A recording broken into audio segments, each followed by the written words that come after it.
ખૂબ ધનાઢ્ય લોકોની જિંદગી જ્યારે જોઈએ ત્યારે સમજાય કે ધનથી સુખ તો નથી, કારણ કે તો ધનાઢ્યતા સાચી કઈ? How do you call somebody rich? સમજણ બરાબર સુખ, સમજ્યા નહીં તો દુઃખી. બ્યુટી છે ને એ ઠહેરાવમાં છે. તો એ ઠહેરાવ કયો?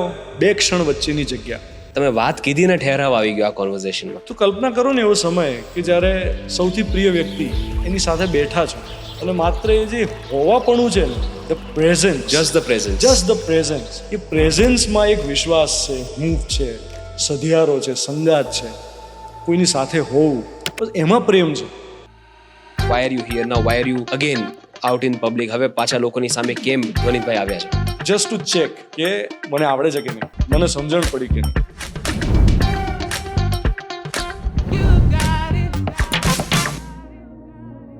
કોવિડ પછીનો જે સમય છે કે બધું જ ટૂંકું થતું જાય છે. દર થોડી વારે આમાં આપણે કરતા જઈએ છીએ. તો મને એવું લાગતું હતું કે મારો લિસનર હવે નથી. I am not adding value. I am not adding any value. એક સમયે રેડિયો પર હું 30 સેકન્ડ બોલતો ને, અને 30 સેકન્ડની વાત પણ પહોંચે એવી માઇન્ડ સ્પેસ અવેલેબલ હતી લિસનર્સની. એટલે was it easy decision for you at that time? શબ્દ નથી. It's okay. તમને લાગે છે કે સોશિયલ મીડિયાના વ્યાપ પછી છેલ્લા 10 વર્ષમાં ઘણું બધું બગડી ગયું છે? સંબંધો બગડી ગયા છે, અટેન્શન ડેફિસિટ આવી ગયું છે, કોન્સ્ટન્ટ કમ્પેરિઝન કલ્ચર ડેવલપ થઈ ગયું છે. હવે એવું લાગે છે કે સારા ઉપયોગ કરતાં ખરાબ એની અસરો બહુ વધારે છે સોશિયલ મીડિયાની. આ માધ્યમ એવું છે કે જે સતત પેલું તમારા અટેન્શનને આકર્ષતું રહે અને આપણી જાણ બહાર આપણે આ ભસ્માસુરના શિકાર બનીએ. વિચાર તમારા સુધી પહોંચે છે એઝ વર્ડ્સ, એઝ સેન્ટેન્સીસ. હવે એને અબ્ઝોર્બ કરીને પછી એની પોતાની અંદર એને સમજવા માટે, સ્થિર થવા દેવા માટેની જે જગ્યા આપવાની માઇન્ડ સ્પેસ, એ આપણે કેળવવી રહે. Now that you have evolved so much spiritually and અન્ડરસ્ટેન્ડિંગમાં, તો કઈ વસ્તુ ગુસ્સો આપે? વિશ્વાસઘાતને કારણે ગુસ્સો આવે. શું કરવા નીકળ્યો તો ને હું શું કરી રહ્યો છું? ઓહો. અંદરથી હું આખો આમ ધરમૂળથી બદલાઈ ગયો. મને આમ દેખાઈ ગયું કે અરે ભાઈ.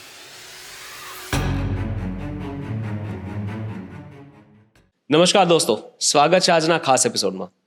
મિત્રો, ટીઝર તમે જોઈ લીધું હશે એટલે તમને ખબર છે કે આજના ગેસ્ટ કોણ છે, અને એમનું ઇન્ટ્રોડક્શન કદાચ હું ન આપી શકું, કારણ કે ઇન્ટ્રોડક્શન આપવાની કળામાં એ ગુજરાતમાં લગભગ નંબર 1 છે. મેં હમણાં એમને આપેલું એક ઇન્ટ્રોડક્શન સાંભળ્યું અને હું એટલો બધો ઇન્સ્પાયર થઈ ગયો કે પ્રોગ્રામ પછી મેં એમને જઈને કહ્યું કે યાર, મારે ખરેખર શીખવું છે કે આ તમે ક્યાંથી કાઢો છો. તો એવી પ્રતિભા સાથે આપણે આજે બેઠા છીએ, પણ એમની પ્રતિભા વિશે વાત કર્યા વગર જો શરૂઆત કરું તો એ પણ ઉચિત ન કહેવાય. મિત્રો, અવાજનું મહત્વ કેટલું? એવા કેટલા અવાજો હશે કે જે સાંભળીને એવું લાગે કે એ બોલે એ આપણે કરવું જોઈએ, કે એમનું કહેલું આપણે માનવું જોઈએ.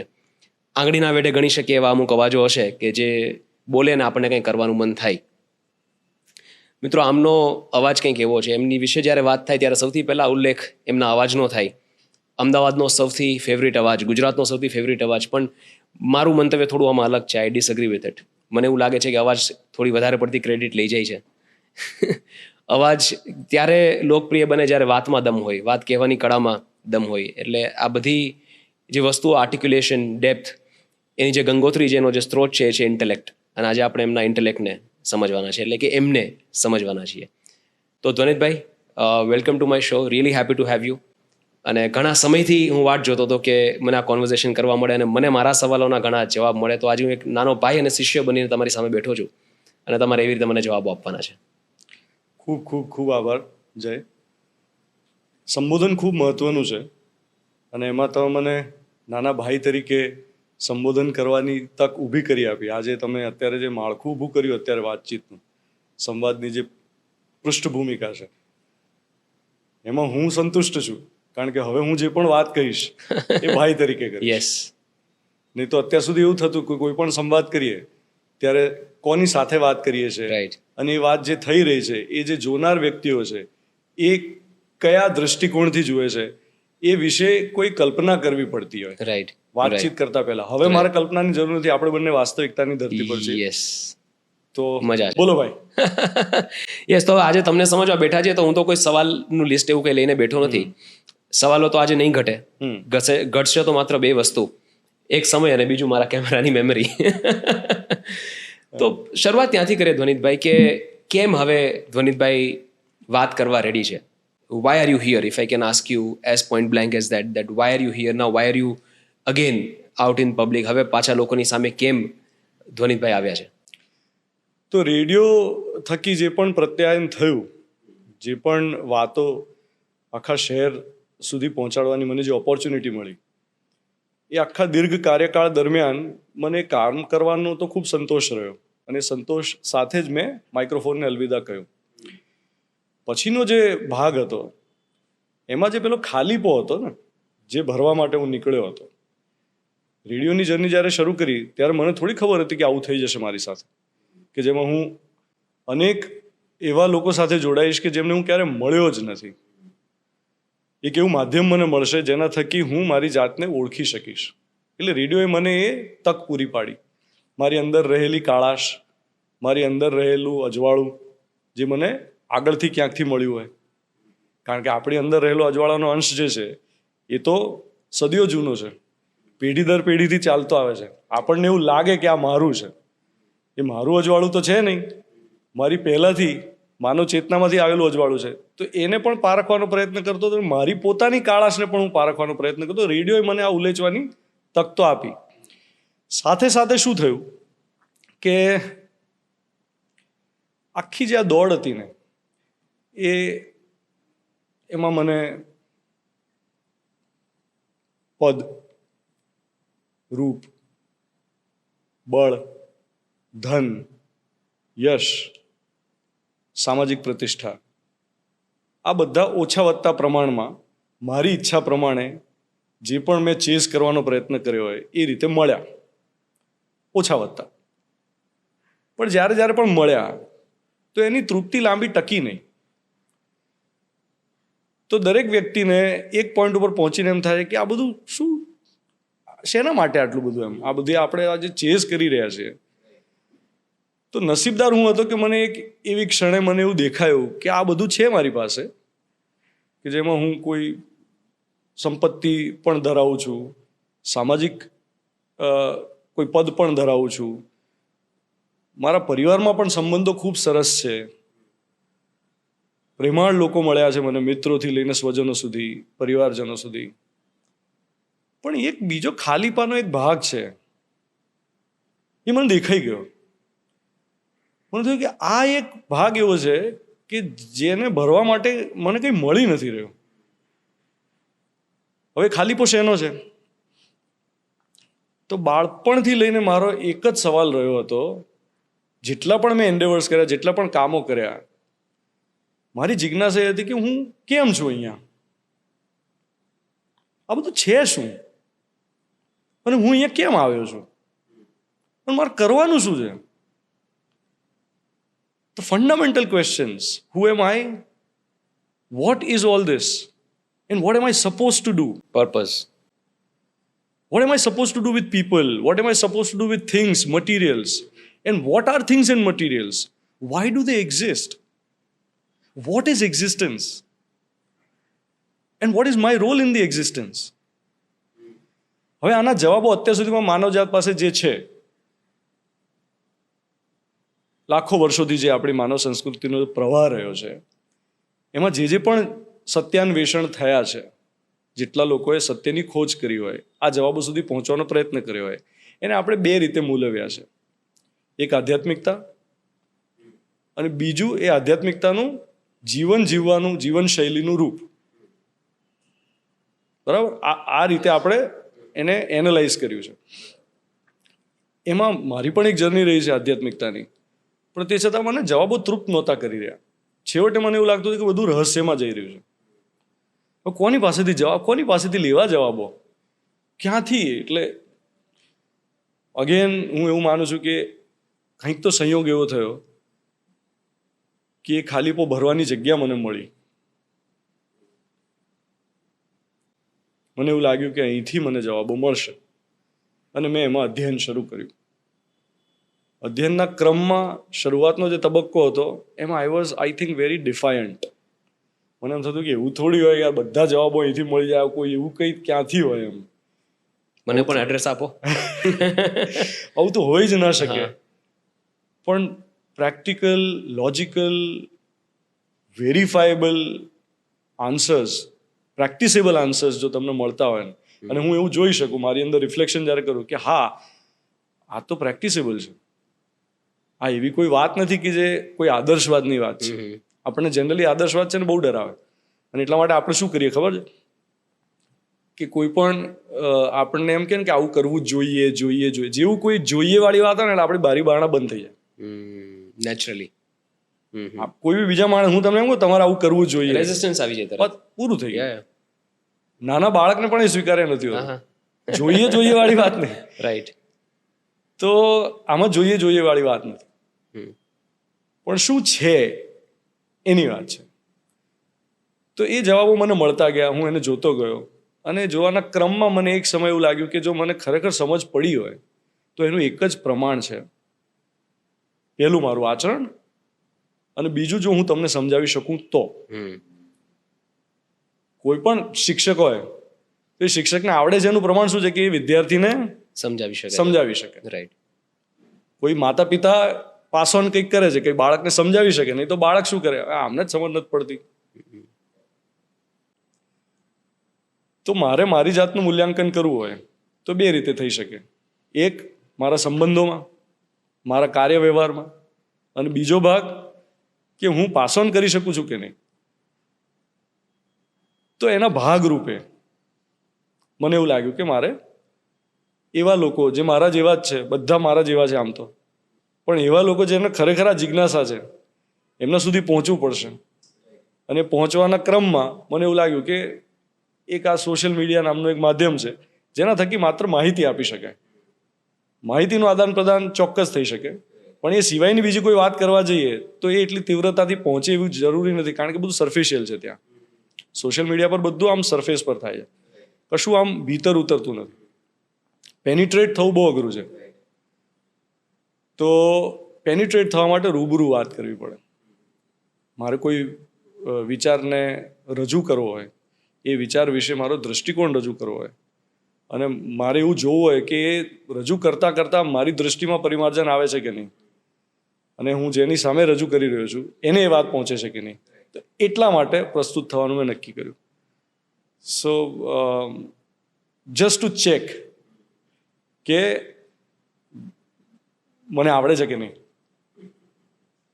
મને સમજણ પડી કે નહીં.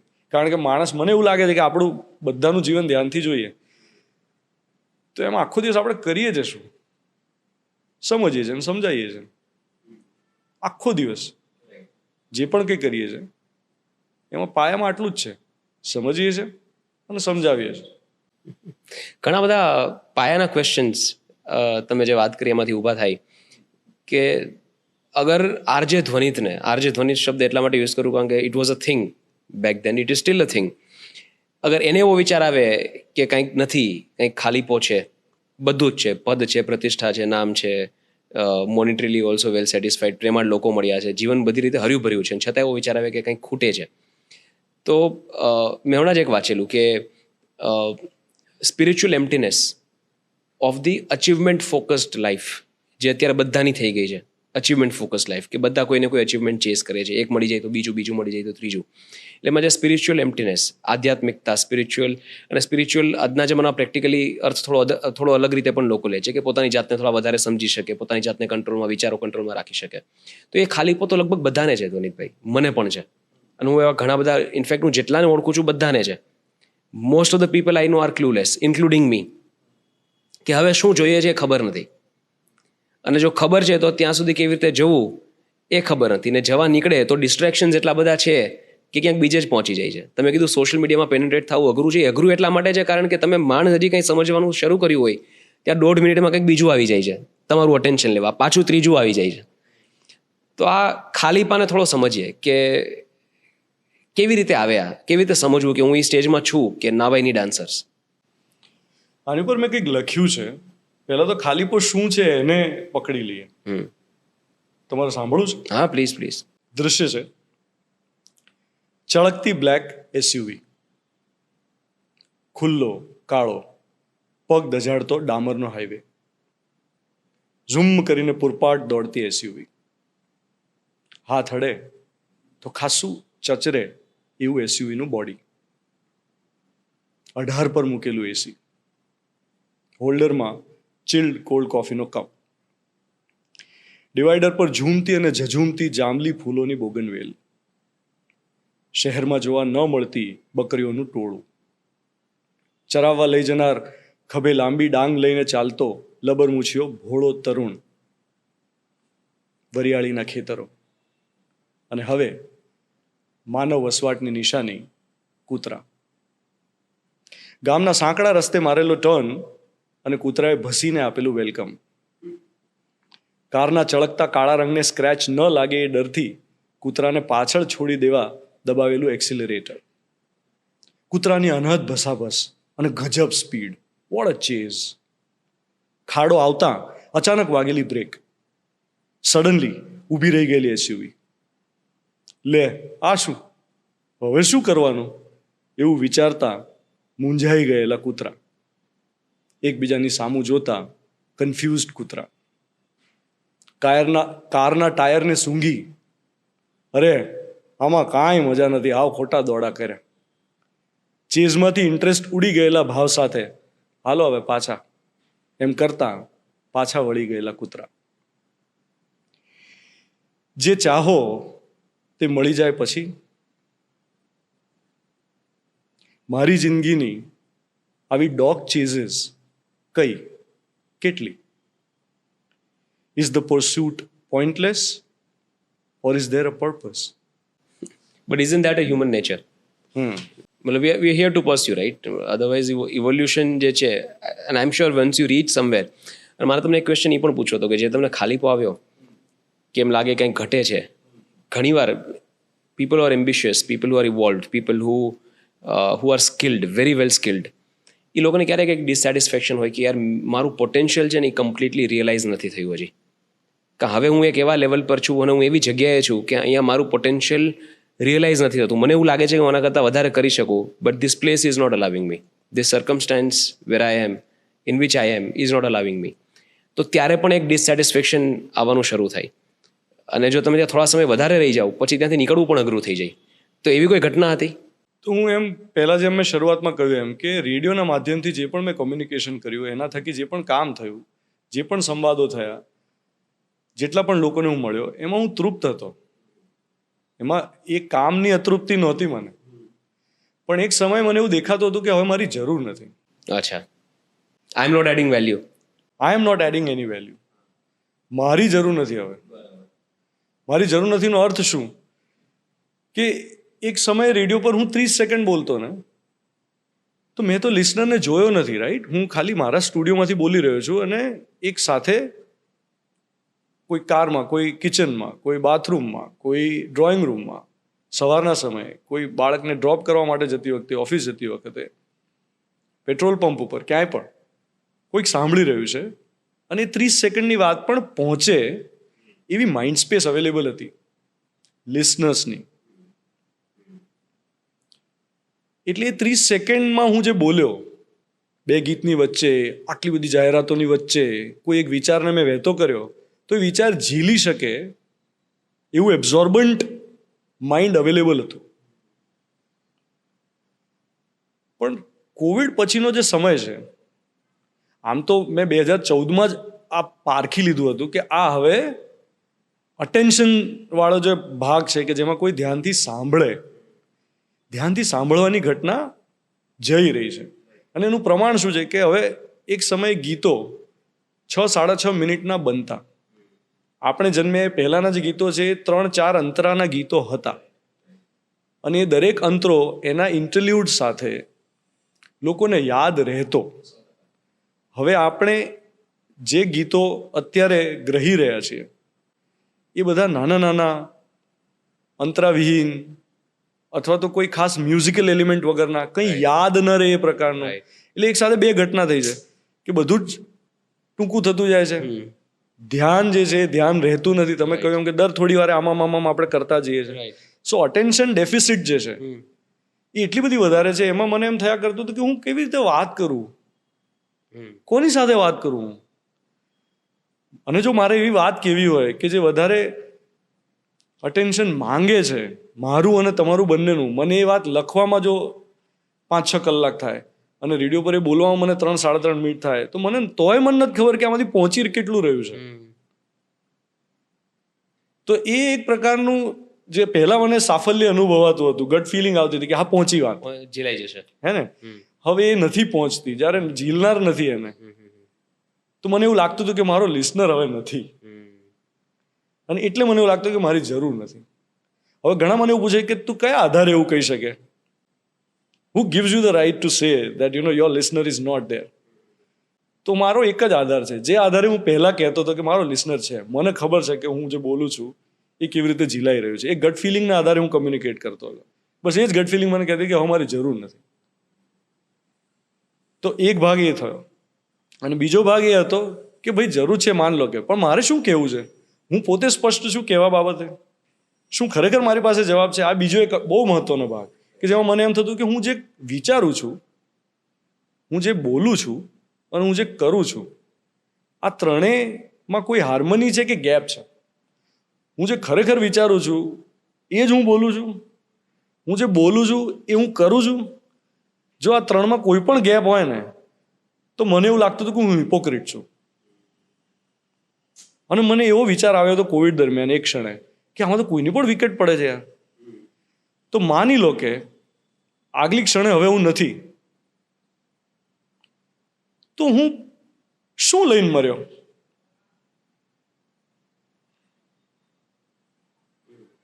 મારી અંદર એવો સંતોષ હોવો જોઈએ ને કે આ હું જે વિચારતો હતો એ જ હું બોલ્યો અને એ જ હું જીવ્યો.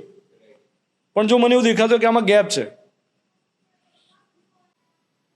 પણ આટલું બધું self reflection, right, two this extent કે મારી કે એમ આઈ એડિંગ વેલ્યુ, લોકોને લાગે છે, ચેનલને લાગે છે, પણ તમને નથી લાગતું, સો યુ ડિસાઇડેડ કે હવે મારી અહીં જરૂર નથી. અને જે રીતે તમે બીજું કીધું કે મને પોતાને ક્લેરિટી નથી કે મારા આચરણમાં અને વિચારમાં સમાનતા છે કે નહીં, એ ગેપ છે, and then you took a break. આવું તો બહુ ઓછા લોકો કરી શકે કે આ લેવલે વિચારી પણ શકે. મને લાગતું કોઈનો વિચાર પણ એ દિશામાં જતો હોય કે યાર હું જે બોલું છું એ કરું છું કે નહીં, જે વિચારું છું એ કરું છું કે નહીં, અને કામ મારી જરૂર છે કે નહીં, તો હું રહું, બાકી હું નીકળી જાઉં. એટલે આમાં પ્રેક્ટિકાલિટી તો છે જ નહીં. એટલે was it easy decision for you at that time? Easy, very easy. એ ક્લેરિટી હતી. મને કોઈ એ બાબતે મને કોઈ સંશય નહોતો, કોઈ રિગ્રેટ નહોતો. એકચ્યુઅલી મેં ડિસાઇડ જ્યારથી કરી લીધું હતું એને એક્ઝિક્યુટ મેં લગભગ 2.5 વર્ષ પછી કર્યું. એને પણ કોઈ ડર જેવી ભાવના કે યાર આટલું બધું મળ્યું છે અને હું આમાં તો કેવું છે તમે છોડો એટલે છૂટી જાય, રાઈટ. જે ઓડિયન્સ તમારી સાથે જોડાયેલી હતી આટલા વર્ષોથી, 1 વર્ષ તમારો અવાજ ન સાંભળે તો ઓડિયન્સ બીજે બીજી થઈ જવાની છે. એમ કે આજે આટલું બધું જે મેળવ્યું છે, આટલો બધો પ્રેમ, રોજ સવારે લોકો મને સાંભળે છે, લોકોની શરૂઆત દિવસની મારાથી થાય છે, આ બધું છૂટી જશે. અત્યારના સમયમાં કોઈ ઇન્ફ્લુએન્સરને કે કોઈ સોશિયલ મીડિયામાં ફેમસ માણસ હોય એને 5,000 ફોલોઅર ઘટી જાય તો બિચારાને રાતે ઊંઘ નથી આવતી. અને તમે તો એ સમયે વાયરલ થયેલા જ્યારે સોશિયલ મીડિયા નહોતું, એટલે યુ આર ધી ઓજી. એ સમયમાં બધું મૂકી દેવાનો આમ ડર ના લાગે? મેં પૂરા વિશ્વાસ સાથે મૂક્યું હતું, પૂરા વિશ્વાસ સાથે. કયો વિશ્વાસ ખબર છે? કે હું જો ફરીવાર બોલીશ તો પહેલાં તો પૂરી તૈયારી સાથે, સજ્જતા સાથે, કે હવે મને ખબર છે કે મને શું સમજ પડે છે, એ તૈયારી સાથે બોલીશ જ્યારે પણ બોલીશ ત્યારે.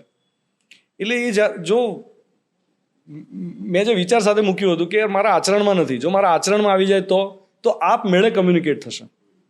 જે અત્યાર સુધી ગેપ દેખાય છે, મને હિપોક્રેસી લાગે છે, જેને કારણે વાત પહોંચતી ના હોય, જેને કારણે હું કદાચ બહુ આદર્શવાદી વાત કરતો એવું લાગે, યુટોપિયન વાત લાગે, કારણ કે આપણે મોટે ભાગે એ જ કરતા હોય છે. અને એમાં માઇક્રોફોન મળે એટલે તો આપણે જ્ઞાન વેચવા બેસી જ જઈએ, રાઈટ. એટલે મેં પણ કોઈ જે તે સમય એવું કર્યું જ હશે રાઈટ. કે મારી ઉંમર કે મારી સમજણ કરતાં વધારે હું બોલ્યો. જ્યારે પણ હું મારી સમજણ કરતાં વધારાનું બોલું ને ત્યારે હું ખોટો જ સાબિત થાઉં. કારણ કે ઓડિયન્સ છે ને, કોઈ પણ શ્રોતા એ પારખી જ લે છે કે તમને આવડે છે કે નથી આવડતું. આ તમે જે બોલો છો એ યોગ્ય છે કે અયોગ્ય, એ સાંભળવા લાયક છે કે નહીં, એ ઓડિયન્સ તરત પકડે છે. શબ્દનું વજન, રાઈટ, એ આચરણથી આવે. અને મને મારા આચરણમાં ગેપ દેખાતો હતો. મેં કીધું આને સુધારીએ કોઈ રીતે. કેવી રીતે સુધારવો એનો રસ્તો નહોતો એ વખતે. એ વખતે હું આદર્શવાદી માનસિકતાથી ચાલતો હતો. આ તો પછી મને સમજાવ્યું કે અચ્છા આમાં આટલા બધા આઈડિયલિસ્ટિક થવાની જરૂર નથી. પણ ફેમિલીનો સપોર્ટ ને બધું પૂરું, બિકોઝ આમાં એક સર્વાઈવલનો પણ એક ઇશ્યુ આવી જાય. I am taking this liberty to take this discussion to that direction, કે એક સર્વાઈવલનો પણ એક પ્રશ્ન છે ને કે આ બધું મૂકી દીધું અને પછી તો સર્વાઈવલ માટે શું? આપણે બહુ બધી વસ્તુને એવી જગ્યાએ પ્લેસ કરી છે ને, જેમ કે આપણે સર્વાઈવલને શેની સાથે જોડ્યું છે? સુવિધા સંગ્રહ સાથે. સર્વાઈવલ સુવિધા સંગ્રહ સાથે જોડાયેલી વસ્તુ નથી, સર્વાઈવલ નેસેસિટી સાથે, આવશ્યકતા સાથે જોડાયેલી વસ્તુ. હવે મારી આવશ્યકતા કેટલી? પહેલાં તો હું મારી આવશ્યકતાને સમજું. મને એવું લાગે શરૂઆતમાં જ્યારે કોઈ પણ માણસ આવા વિચારો કરતું હોય ને કે યાર હવે હું જે કરું છું એ નથી કરવું મારે, તો પહેલી ઇન્સિક્યોરિટી આવીને ઊભી રહે કે ફિનાન્શિયલ, હે ને? એ કેમ ઇન્સિક્યોરિટી આવીને ઊભી રહે છે? કારણ કે મને એવું લાગે કે મારી આવશ્યકતાઓ અસીમ છે. આવશ્યકતાઓ અસીમ નથી, આવશ્યકતાઓ સીમિત છે, નિશ્ચિત છે. કેટલી રોટલી જોઈએ? મને તો 2 જ જોઈએ છે દિવસની. યા ટુ બી ઓનેસ્ટ. તો કેટલું ભોજન જોઈએ? રાઈટ. માણસ જેટલું ભોજન ગ્રહણ કરે છે એની સાચી સામે વાત છે. જો પ્રોડક્ટિવિટી કેટલી સાચી છે, વાત કામ કેટલું, કે ઉર્જા વ્યય કેટલો કરે છે, જેટલી ગ્રહણ કરે છે એ જો આપણે એને નંબર્સમાં ઇક્વિવેલન્ટ મૂકીશું ને, ખાલી નંબર્સમાં, તો જે ગ્રહણ કરે છે એની સામે પ્રોડક્શન કેટલું વધારે કરી શકે એમ છે. હવે આટલું સાદું તથ્ય આપણે જોઈ નથી શકતા. આપણને એવું લાગે કે ના ના ના રહી જઈશું. આ રહી જવાવાળો જે ભાવ ક્યાંથી આવે છે? આ બધી અસુરક્ષિતતામાંથી આવે કે મને પહેલાં ભૂખની અસુરક્ષિતતા, બીજું મને લોકો મને કેવી રીતે જોશે, કેવી રીતે પરસીવ કરશે. તો એ પરસીવ કરવા માટે મારું સન્માન હું ક્યાંથી મેળવું છું? ગાડીના લેબલમાંથી, કપડા બ્રાન્ડના લેબલમાંથી. મને એવું લાગે છે કે ગાડીનું જે લેબલ છે એ હું છું. હું ગાડીનું લેબલ છું, ગાડીની બ્રાન્ડ હું નથી. હું કયા વિસ્તારમાં રહું છું, હું કેવા ઘરમાં રહું છું, એ ઘરની અંદર કેવું ફર્નિચર છે, એની સાથે હું સન્માન જોડી દઉં છું. સામાનમાં સન્માન નથી. સામાનમાં સન્માન કેવી રીતે હોઈ શકે? સામાન તો આજે છે, કાલે એ પેરિશેબલ વસ્તુ છે. તો કોઈ પેરિશેબલ વસ્તુમાં મને પરમનન્સ કેવી રીતે ફીલ થાય? મારે જોઈએ છે પરમનન્ટ હેપીનેસ, અને હું શોધું ઇમ્પર્મનન્ટ વસ્તુઓમાંથી. તો સામાનમાં સન્માન નથી. હવે એનો મતલબ શું થયો કે સન્માન ક્યાં છે? ભાઈ મારા સંબંધોમાં મારી સ્વીકૃતિ છે કે નહીં? સંબંધોમાં અનન્યતાનો, સ્નેહનો ભાવ છે કે નહીં? ત્યાં વિશ્વાસનું તત્વ છે કે નહીં? આજે તમે મને સવાલ પૂછ્યો કે મેં આવું ડિસિઝન લીધું તો મારા ઘરમાં લોકોનું રિએક્શન શું હતું? તો સૌથી પહેલું પરિબળ જ મારી મમ્મી છે આમાં. કે એક દિવસ એમણે મને એમ કહ્યું, અચાનક જ એમણે કે તારે ક્યાં સુધી આ કામ કરવાનું? એટલે મેં કીધું મારે તો નથી કરવું. તેમણે મને એવું કહ્યું કે બસ હવે અટકો, હવે ખર્ચાઈ જશો. આ તમારા મમ્મીના શબ્દો. વાવ. તો પહેલો ટેકો. હવે પત્ની, તો ઈશાને મેં પૂછ્યું કે મને એવું લાગે છે કે મારે હવે આ કામ નથી કરવું. હવે એણે કોઈ સંશય વગર પહેલો રિસ્પોન્સ શું છે એનો? તમારું મન જેમ કહેતું એમ કરો. આ જે વિશ્વાસ છે ને, એમાં ક્યાંય એની વાત, આમ એ ગભરું છે, આમ એનો સ્વભાવ જે છે એ એવું નથી, જે સ્ત્રી સહજ એનામાં જે હોય એ છે, પણ એને પૂરા વિશ્વાસ સાથે મને એમ કહ્યું તમને જેમ યોગ્ય લાગે એમ કરો, તમારું મન જેમ કહેતું એમ કરો, આઈ એમ વિથ યુ. તો મેં કીધું હું આને છે ને તાત્કાલિક નિર્ણય નથી લેવાનો, હું 1.5-2 વર્ષનો સમય લઈશ, અને હું પોતે સતત રોજ ઇવેલ્યુએટ કરીશ મારી અંદર કે મારે ખરેખર છોડવું છે કે હું મારી જાતને બનાવી રહ્યો છું. આ છોડવાની વાત કરીને હું કંઈ નવું સાબિત કરવા તો નથી જતો ને. Am I trying to prove something to the world, or I really don't want this anymore, or I am done with this. So I every day, જેટલી પણ હું રેડિયો પર બોલ્યો છું ને એ દિવસથી લઈને છેલ્લા દિવસ સુધી, ત્યારે મેં સતત મારી અંદર જોયું છે કે મને આનો મોહ છે કે નહીં, મારે આ જોઈએ છે કે નહીં, હું આને ઝંખ્યા કરું છું કે નહીં, શું આને હું છોડી દઈશ તો મને પાછા વળવાનું મન તો નહીં થાય ને? આ છૂટી રહ્યું છે કે હું છોડી રહ્યો છું? હવે કોઈ એમ કે આ તો બહુ વિચારે છે, પણ આ જે છે એ છે, એને નકારી શકાય એમ નથી.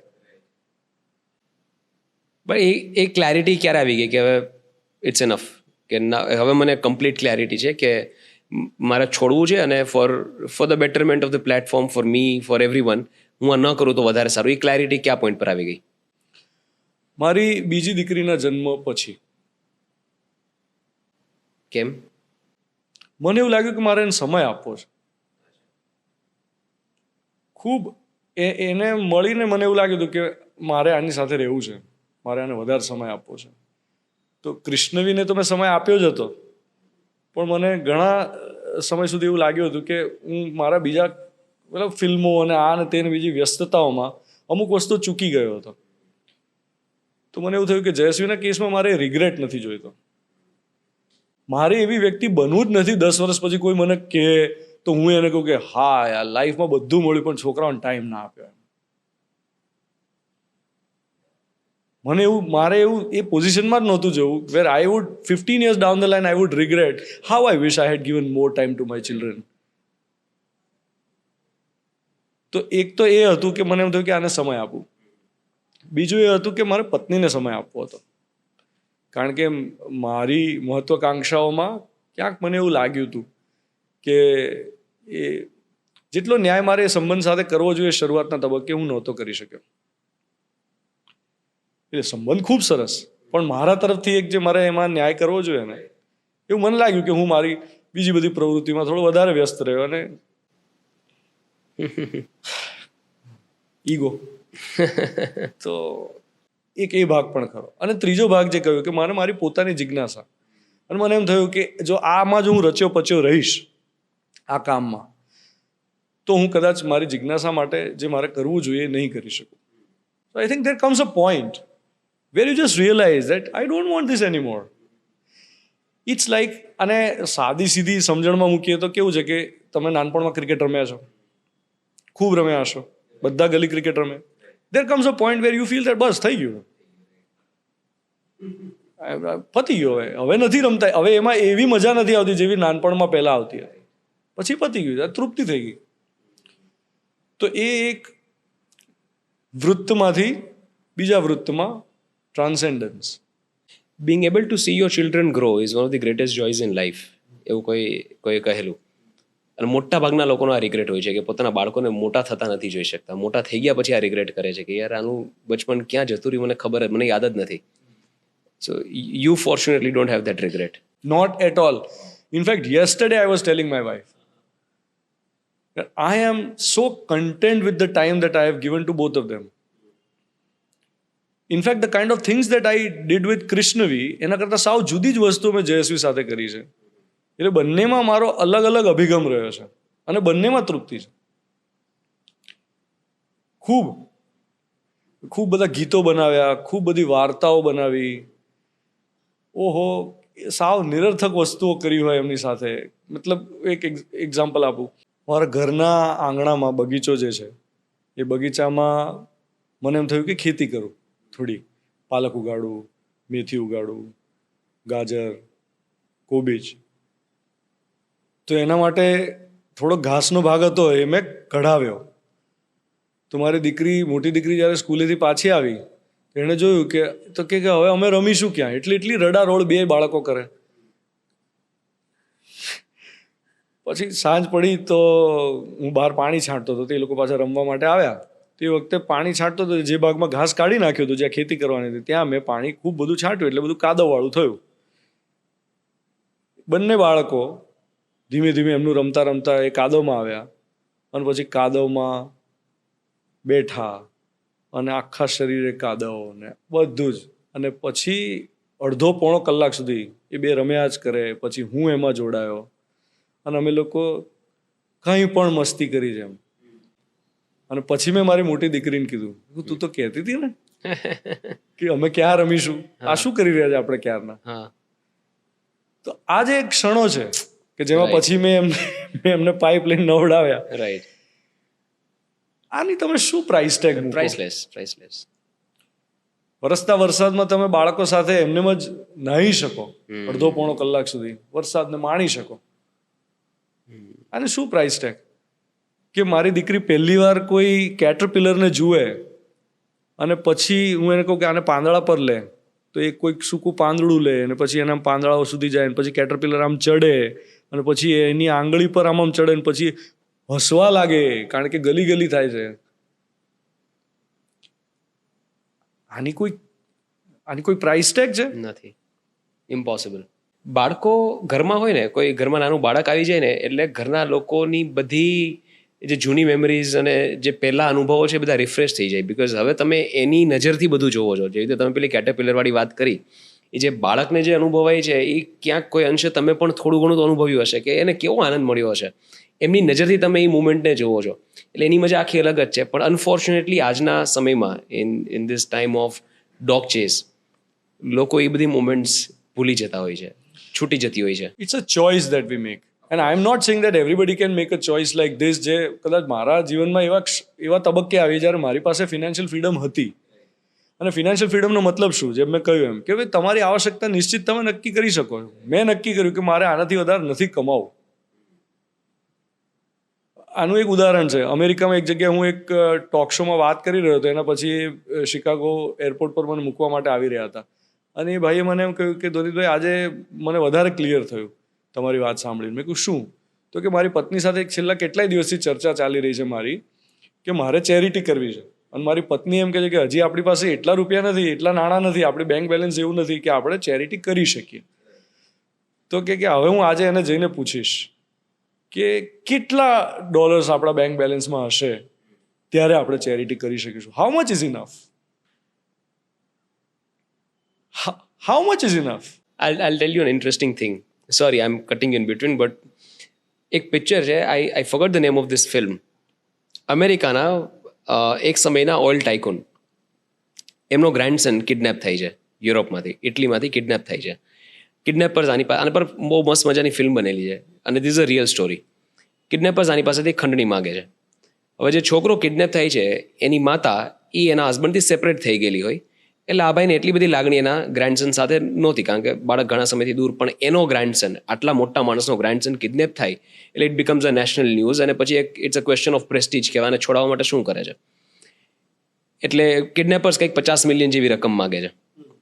આ ભાઈ નેગોશિએટ કરે છે અને આ તો ફ્યુ $1,000 ચાલુ કરે છે નેગોશિએશનમાં. એટલે એની આજુબાજુવાળા લોકો આશ્ચર્યચકિત થઈ જાય કે યાર આ 50 મિલિયન તો સાંજે આપી દે, આ કેમ આટલું બધું નેગોશિએટ કરે છે. પછી નેગોશિએશન એ લેવલે થાય છે કે હું તમને એવી રીતે ડોનેટ કરીશ, સર હું તમને એવી રીતે પૈસા આપીશ કે મને એ ડોનેશનમાં ટેક્સમાં મને બાદ મળે.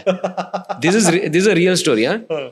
અને પછી એને આ ભાઈ એક ડિટેક્ટિવ હાયર કરેલો કે ટુ મેનેજ ધીસ સિચ્યુએશન, કે તમે કિડનેપર સાથે, કારણ કે પ્રોફેશનલ ક્રિમિનલ્સ હતા એની સાથે કેવી રીતે ડીલ કરવી માટે એક ડિટેક્ટિવ હાયર કરેલો.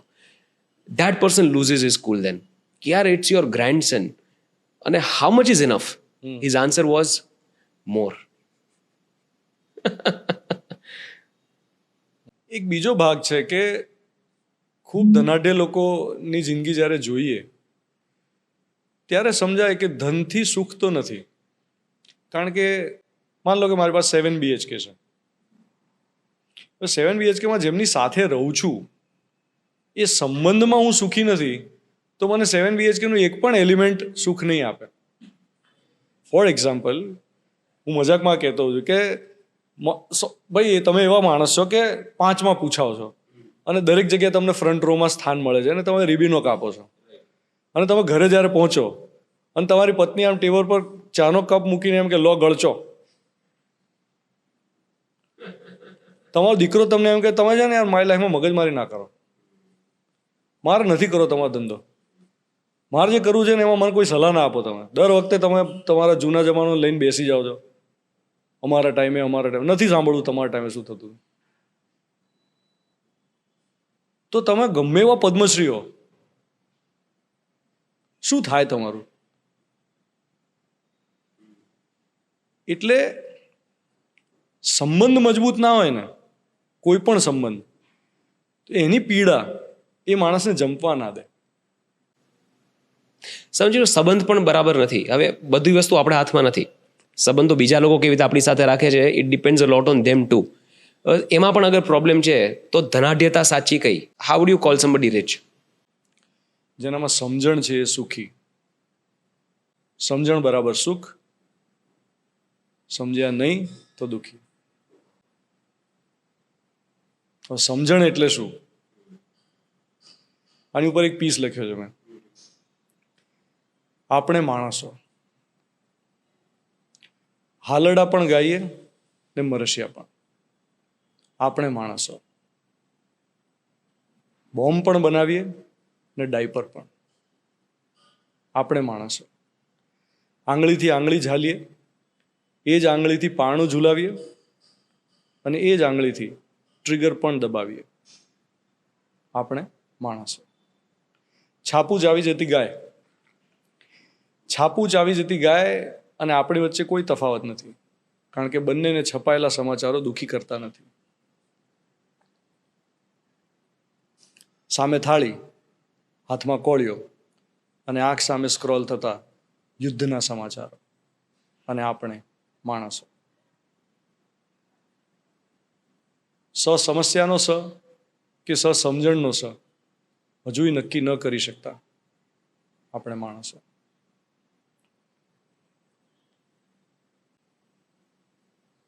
પ્રકૃતિ પ્રેમમાં કવિતાઓ રચીએ અને પૃથ્વીના પેટાળમાં પ્લાસ્ટિકના જબલા પધરાવીએ. ધરતીની છાતી ફાડીને ઈંધણની ધમધમાટી બોલાવીએ અને ભીતરની કાળાશને ઉલેચવાની હિંમત પણ ના કરીએ. વાહ.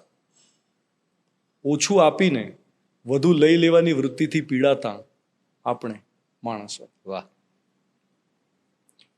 પ્રેમના આવેશે દરિયાને પેલે પાર પહોંચીએ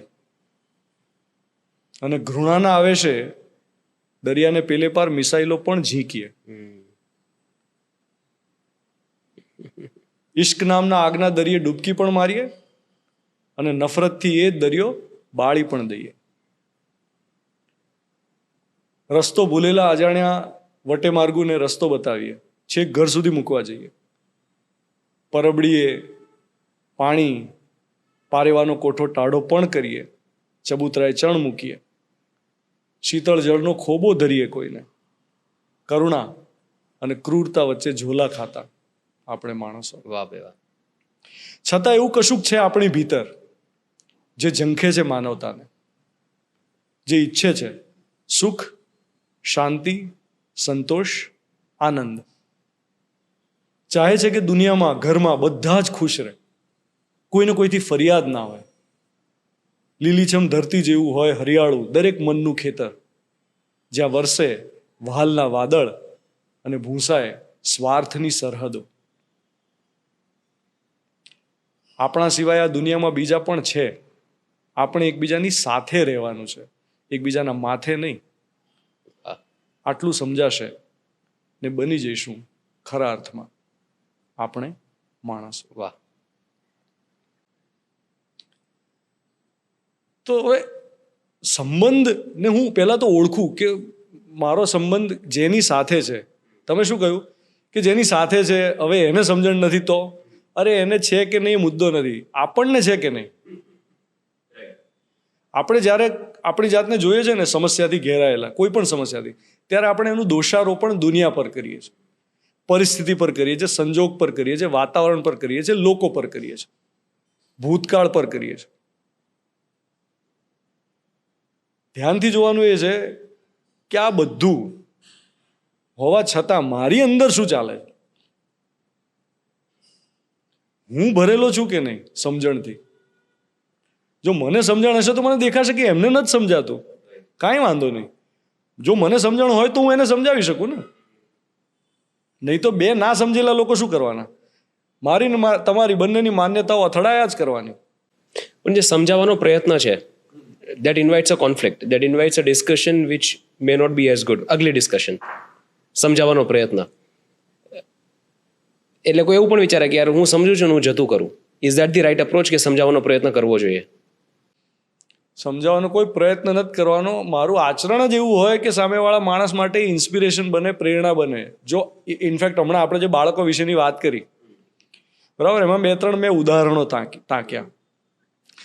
અત્યારે જે જોનાર છે ને, જે આપણી વાતચીત જોઈ રહ્યું છે, એ જે સ્થિતિમાં જોઈ રહ્યું છે, એને એમ થાય કે હવે તમે બધું કમાઈ લીધું એટલે બોલો છો ભાઈ. આઈ એમ શ્યોર ઘણા બધાને એવું લાગશે. બરાબર, રાઈટ. અને બીજો ભાગ, એને પ્રેશર ફીલ થાય. એને પ્રેશર ફીલ થાય કે યાર આ કરી શકે છે, હું નથી કરી શકતો. કારણ કે આપણે સતત કમ્પેરિઝન મોડમાં હોઈએ છીએ. આપણે આપણી જાતને બીજા સાથે સતત સરખાવતા જ રહીએ છીએ. યસ. એટલે એ કમ્પેરિઝનથી શું થાય? ઈર્ષાનો ભાવ આવે. એટલે હું કોઈના માટે પ્રેરણાનું કારણ ના બન્યો, ઉપરથી ઊંધું થયું. રાઈટ. મારી વાત રજૂ કરવાથી instead of positive vibe I am inviting a negative vibe. You getting the point? એટલે આપણે છે ને, આ બહુ જોખમી જગ્યા છે કે જેમાં સારા હોવાનો ડોળ કરવો, સારા હોવાનું, અથવા તમે સારા હોવ તો પણ જો તમારામાં પારદર્શિતા હશે ને સહજતા હશે ને તો જ એ બીજા માટે પ્રેરણા બનશે. અધરવાઇઝ બીજા એને કોઈ જુદા જ એંગલથી લેશે. કારણ કે એમાં એ માત્સર્ય, જેલસીનું તત્વ આવે, ઈર્ષાનું તત્વ આવે. રાઈટ. અને આપણે સોશિયલ મીડિયાના સમયમાં સતત એ જ કરી રહ્યા છીએ. સાચી વાત છે. કે કોઈ એક સ્ટેટસ મૂકે તો જેની અંદર લખ્યું હોય કે 7 course ડિનર, તો તમને આને બહુ જલસા છે. સ્કૂબા ડાઇવિંગ એટ મોલદીવ્સ, હા બહુ જલસા છે આને, હવે જલસા મારી લાઈફમાં મિસિંગ છે. રાઈટ. હવે ક્યાંય એવું દેખાતું નથી કે પેલો મોલદીવ્સ જઈને આવ્યા પછી કેટલો થાકેલો છે. એ ગયો તો થાક ઉતારવા, આવ્યો છે થાકીને. રાઈટ. અને વેકેશન પછી થાક ઉતારવા માટે બીજું વેકેશન લેવું પડે એવી પરિસ્થિતિ છે એની. અથવા તો ત્યાં ભલે એણે લખ્યું કે 7 course ડિનર, પણ એ કર્યા પછી એને એસિડિટી થઈ છે, જે એણે તમને નથી કીધું. તો એટલે આપણે સતત જો કમ્પેરિઝન મોડમાં રહીશું તો સુખ નથી જ ને ભાઈ. હવે સમજણ, જે વાત મેં કહી કે સમજણ એટલે સુખ, તો શેની સમજણ? તો ખરા અર્થમાં મને એવું દેખાય કે હું જે સંબંધોમાં છું એ સંબંધમાં મારે શું કરવાનું છે, મારું દાયિત્વ શું છે. મારો કર્તવ્ય દાયિત્વ વાળો ભાગ જો મને સંબંધમાં સ્પષ્ટ હોય તો મને કોઈ ફરિયાદ ના હોય. આપણી ફરિયાદો ક્યાં હોય છે કે મને સતત એવું લાગે કે આ સંબંધમાં મારે લેવાનું. એક્સપેક્ટેશન્સ, અપેક્ષા. હવે અપેક્ષા વગર કોઈ સંબંધ હોઈ ના શકે. આપણે એક જે પેલું તું જ ચલાવ્યું છે ને મોટિવેશનમાં, અપેક્ષા નહીં રાખ. અપેક્ષા વગર, અરે અપેક્ષા વગર કેવી રીતે કોઈ સંબંધ હોય? લોજિકલી પોસિબલ છે? અત્યારે તમારી અપેક્ષા છે કે આપણે બંને એકબીજા સાથે કંઈક સંવાદ કરીએ. અપેક્ષા વિહીન કોઈ પણ ઇન્ટરેક્શન હોઈ શકે? એવી રીતે કોઈ પણ સંબંધ અપેક્ષા વિહીન ન હોય. પણ એમાં અપેક્ષા સુખની છે. એ સુખ શેમાંથી મેળવીએ છીએ આપણે? વસ્તુમાંથી કે ભાવનાત્મક આદાન પ્રદાનમાંથી? આપણે અત્યારે તહેવારોને ધ્યાનથી જુઓ, આપણા બધા જ તહેવારો બજાર થઈ ગયા છે, વસ્તુ કેન્દ્રિત થઈ ગયા છે. તહેવારો મૂળ ભાવનું આદાન પ્રદાન. Very well said. રાખડી છે ને, રાખડી, મારી મમ્મી મારા મામાને એક ગોટો મોકલે અને સાથે એક હેન્ડ રિટન લેટર હોય. એમના હાથના, એમને જે ભાવ જે આવ્યો હોય એ હાથના અક્ષરો, એમણે લખેલા અક્ષરો વાંચીને મામાના મનમાં જે ભાવ આવે, તો એ રાખડીને આપણે ફેન્સી બનાવી દીધી છે. એ ફેન્સી રાખડીથી થોડી ભાવ આવે છે. ખાલી સાદો ગોટો હોય ને, એક સૂતરનો તાંતણો, એમાં ભાવ છે. તો એ જ રીતે પેલો મમ્મીએ બનાવેલો રોટલો કે ખીચડી છે, એમાં ભાવ છે.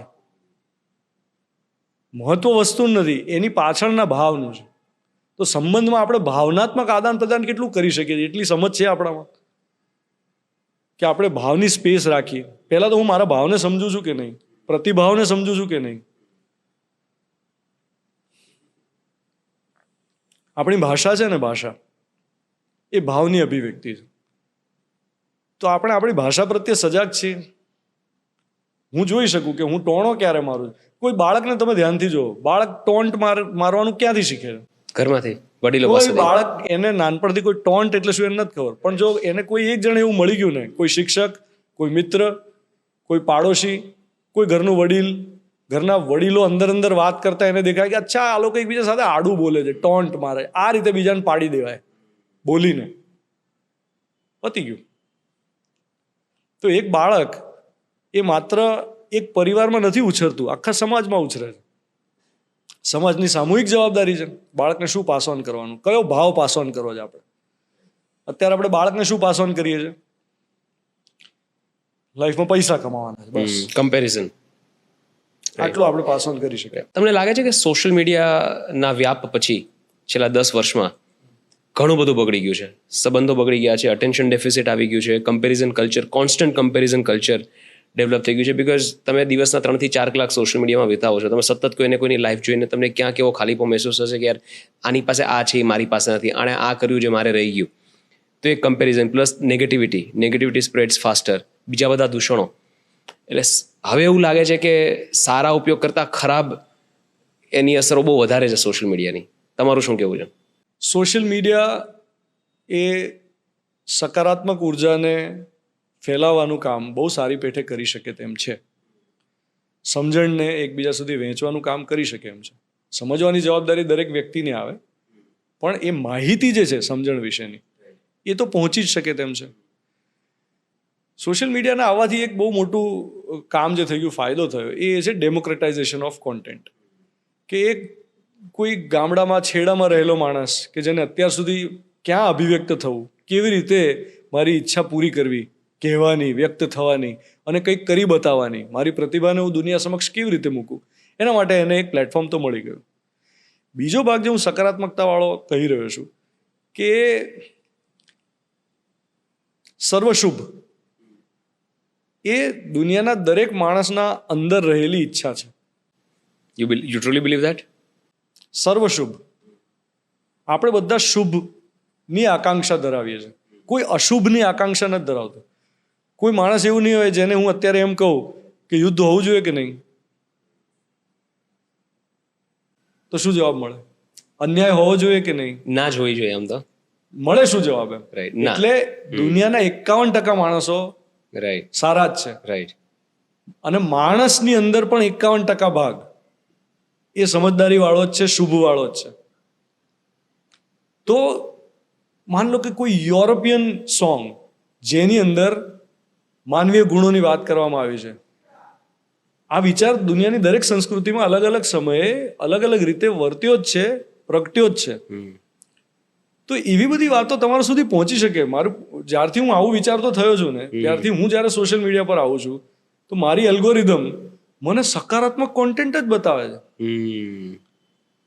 હું ચોઈસ કરું છું ને કે મારે શું જોવું છે, અને મારી ચોઇસીસના આધારે પેલું અલ્ગોરિધમ મને બતાવે છે. રાઈટ. તો જ્યારથી મેં આવા વિચારો જોવાના, સાંભળવાના, ગ્રહણ કરવાના શરૂ કર્યા છે, મને મારું ઇન્સ્ટાગ્રામ એ કોઈ પણ પ્રકારની નેગેટિવ ફીડ નથી આપતું. અને એ મને એવા વિચારો આપે છે ઇનફેક્ટ કે મને મારા વિચારોની અંદર લાગેલા કાટને સાફ કરવા માટેની તક મળે. વાહ. તો એ આપણી ચોઈસ ઇટ્સ છે. Up to you. રાઈટ. હા, તમારે આપણી કઈ choice છે દિશામાં કે જવું છે. રાઈટ. અને બીજો ભાગ કે જેમાં એને કેટલો સમય આપવો, એને એમાં કેટલું રચ્યા પચ્યા રહેવું, એ પણ આપણે આપણા સ્વવિવેકથી નક્કી કરી શકીએ. તકલીફ ખાલી એ છે કે આ માધ્યમ એવું છે કે જે સતત પેલું તમારા અટેન્શનને આકર્ષતું રહે, અને આપણી જાણ બહાર આપણે આ ભસ્માસુરના શિકાર બનીએ.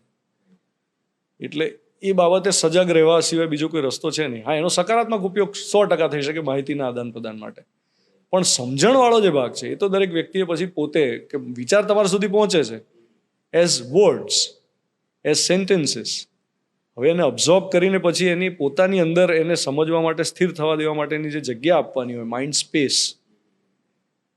એ આપણે કેળવવી રહે. અને એના માટે પોતપોતાના રસ્તા છે. કોઈ કદાચ એવું હોય કે જે ભોજન બનાવવામાં એને મજા આવતી હોય તો એ એનું મેડિટેશન છે.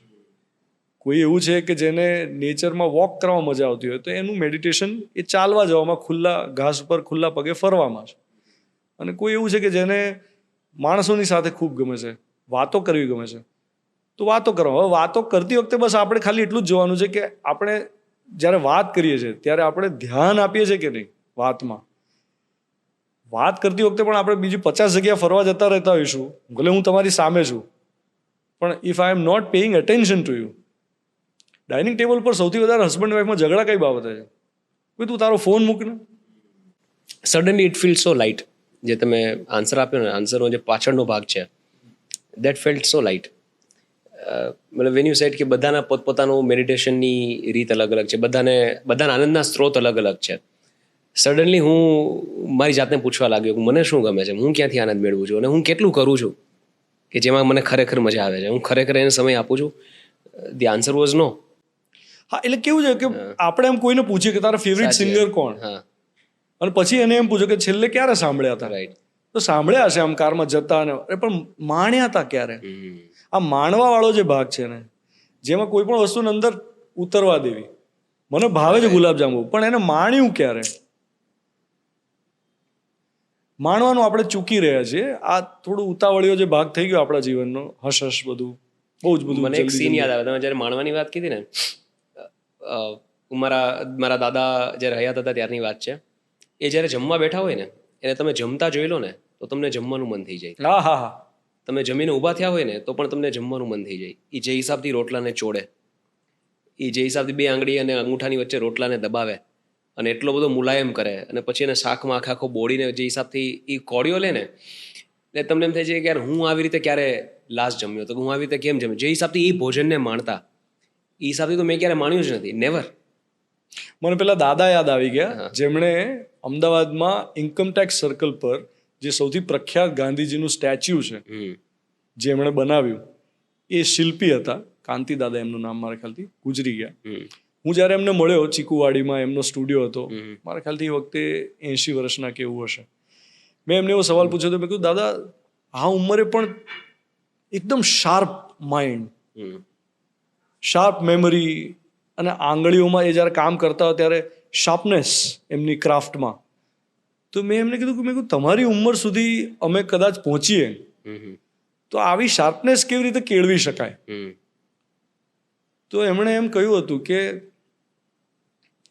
ચાવીને જમે છે તું? મેં કહ્યું તમે ચાવીને જમો છો ક્યાંની ક્યાં વાત કરો છો? એટલે તો કે મને જમતા 1 કલાક થાય છે. અચ્છા. અને હું 2 રોટલી ખાઉં છું, 2 કે 3 એવું એમણે કહ્યું હતું, 2 રોટલી ને શાક, દાળ. પણ ગાંધીજી એવું કહેતા કે ખોરાક ચાવીને, પાણીને ચાવીને ખાઓ એમ. તો હવે જે હું ગ્રહણ કરી રહ્યો છું એ ગ્રહણ કરતી વખતે એની સાથે હું છું કે નહીં? Right, right. Are you really feeling it? Right. Beauty છે ને એ ઠહેરાવમાં છે. 100%. તો એ ઠહેરાવ કયો? 2 ક્ષણ વચ્ચેની જગ્યા. આ હમણાં જે વીતી અને આજે છે, અરે છે ક્યાં? જેને હું છે સમજુ છું એ તો ગઈ. તોય મને 2 ક્ષણ જેવી જે લાગે છે ને, તે 2 ક્ષણ વચ્ચેની જગ્યા. The beauty is in the space between. સૌંદર્ય ખાલી જગ્યાનું છે. સંગીત 2 સુરો વચ્ચેની ખાલી જગ્યામાં છે. કેનવાસ પર પીંછીના લસરકાની વચ્ચેની જગ્યા છે તો લસરકો દેખાય છે. સૌંદર્ય ખાલી જગ્યાનું છે. જિંદગી 2 ઘટનાઓ વચ્ચેના ઠહેરાવમાં છે. The pause between the actions. સંબંધ તો સુંદર લાગે જ્યારે હોય 2 અંતર વચ્ચે નિશ્ચિત અંતર. The space. સંબંધ તો સુંદર લાગે જ્યારે હોય 2 અંતર વચ્ચે નિશ્ચિત અંતર, ના વધુ પડતા નિકટ, ના વધુ પડતા દૂર. જેટલું હોવું જોઈએ તેટલું જ અંતર. જેમ પૃથ્વી અને સૂરજ વચ્ચે છે, જેમ હાઇડ્રોજન અને ઓક્સિજન વચ્ચે છે, જેમ 2 ટીપા વચ્ચે છે. ટપક ટપક ટપક ટપક. The beauty is in between. Wow, mind blowing, superb. What a thought, man. What a thought. Superb. આ વાત પછી પોઝ આવી ગયો. આજે તમે કીધું ને કે હું જે વિચાર, આચરણ, જે વિચારું છું, અનુભવું છું, કરું છું, એ વાતો કરું, આ એ વાત થઈ ગઈ. તમે વાત કીધી ને ઠહેરાવ આવી ગયો આ કોન્વર્ઝેશનમાં. તો કલ્પના કરો ને એવો સમય કે જ્યારે સૌથી પ્રિય વ્યક્તિ એની સાથે બેઠા છો અને માત્ર એ જે હોવાપણું છે ને, the presence, just the presence, just the presence, એ પ્રેઝન્સમાં એક વિશ્વાસ છે, હૂંફ છે, સધિયારો છે, સંગાત છે, કોઈની સાથે હોવું, બસ એમાં પ્રેમ છે. તો એમાં કોઈ ડાયમંડ બ્રેસલેટની જરૂર નથી. તમારી માને તમે સારામાં સારી ભેટ શું આપી શકો ખબર છે? તમારી પ્રેઝન્સ અને શબ્દો. માએ જે જતનથી તમને ઉછેર્યા છે, હમ. જે પ્રેમથી તમારા શરીરને પોષણ આપ્યું છે, એવું જ પોષણ તમે તમારા શરીરનું જાતે કરી શકો. વાવ. એમનું નહીં, તમારું પોતાનું. તમારું પોતાનું. ત્યારે તમે મા પ્રત્યે સાચો ગ્રેટિટ્યુડ એક્સપ્રેસ ઓહોહો. કરો છો. હું જો મારા શરીરને અબ્યુઝ કરું તો હું મારી મા માટે કૃતજ્ઞ છું? આટલું પ્રેમથી જેને જતન કર્યું ને તમે બગાડો છો. તો મારી મા માટે મારી કૃતજ્ઞતા મારા વાણી વર્તન વ્યવહારમાં કેવી રીતે અભિવ્યક્ત થાય? મા સાથે હોવું એટલે શું? પિતા સાથે હોવું એટલે શું? પિતા બનવું એટલે શું? અત્યારે મોટાભાગના લોકો, કેટલાય લોકોને એવાને હું મળું છું કે જે એમ કહે છે કે નથી અમારે પેરેન્ટ્સ બનવું, નથી અમારે સંતાન જોઈતું. એટલે હું એમના એ ઓપિનિયનને રિસ્પેક્ટ કરું છું, કારણ કે એમનો અંગત અભિપ્રાય છે અને એ પ્રમાણે જિંદગી જીવવા માગે છે, તો એમાં મારો કોઈ અધિકાર નથી એમને કંઈ કહેવાનો. બરાબર? I don't have a right to tell anybody actually how they should live, they should lead their lives. કોઈએ કેવી રીતે જીવવું એ વિશે મારો કોઈ અભિપ્રાય ના હોઈ શકે. મારે કેવી રીતે જીવવું એની જવાબદારી મારી હોય, પણ તમારે શું કરવું એ વિશે તો હું તમને કંઈ ના કહી શકું. પણ હા, કોઈ મિત્ર હોય મારો અને મારો ઓપિનિયન જ્યારે મને પૂછે કે હું આવું વિચારું છું, તને બરાબર લાગે છે, ત્યારે હું એને એમ કહું કે ભાઈ,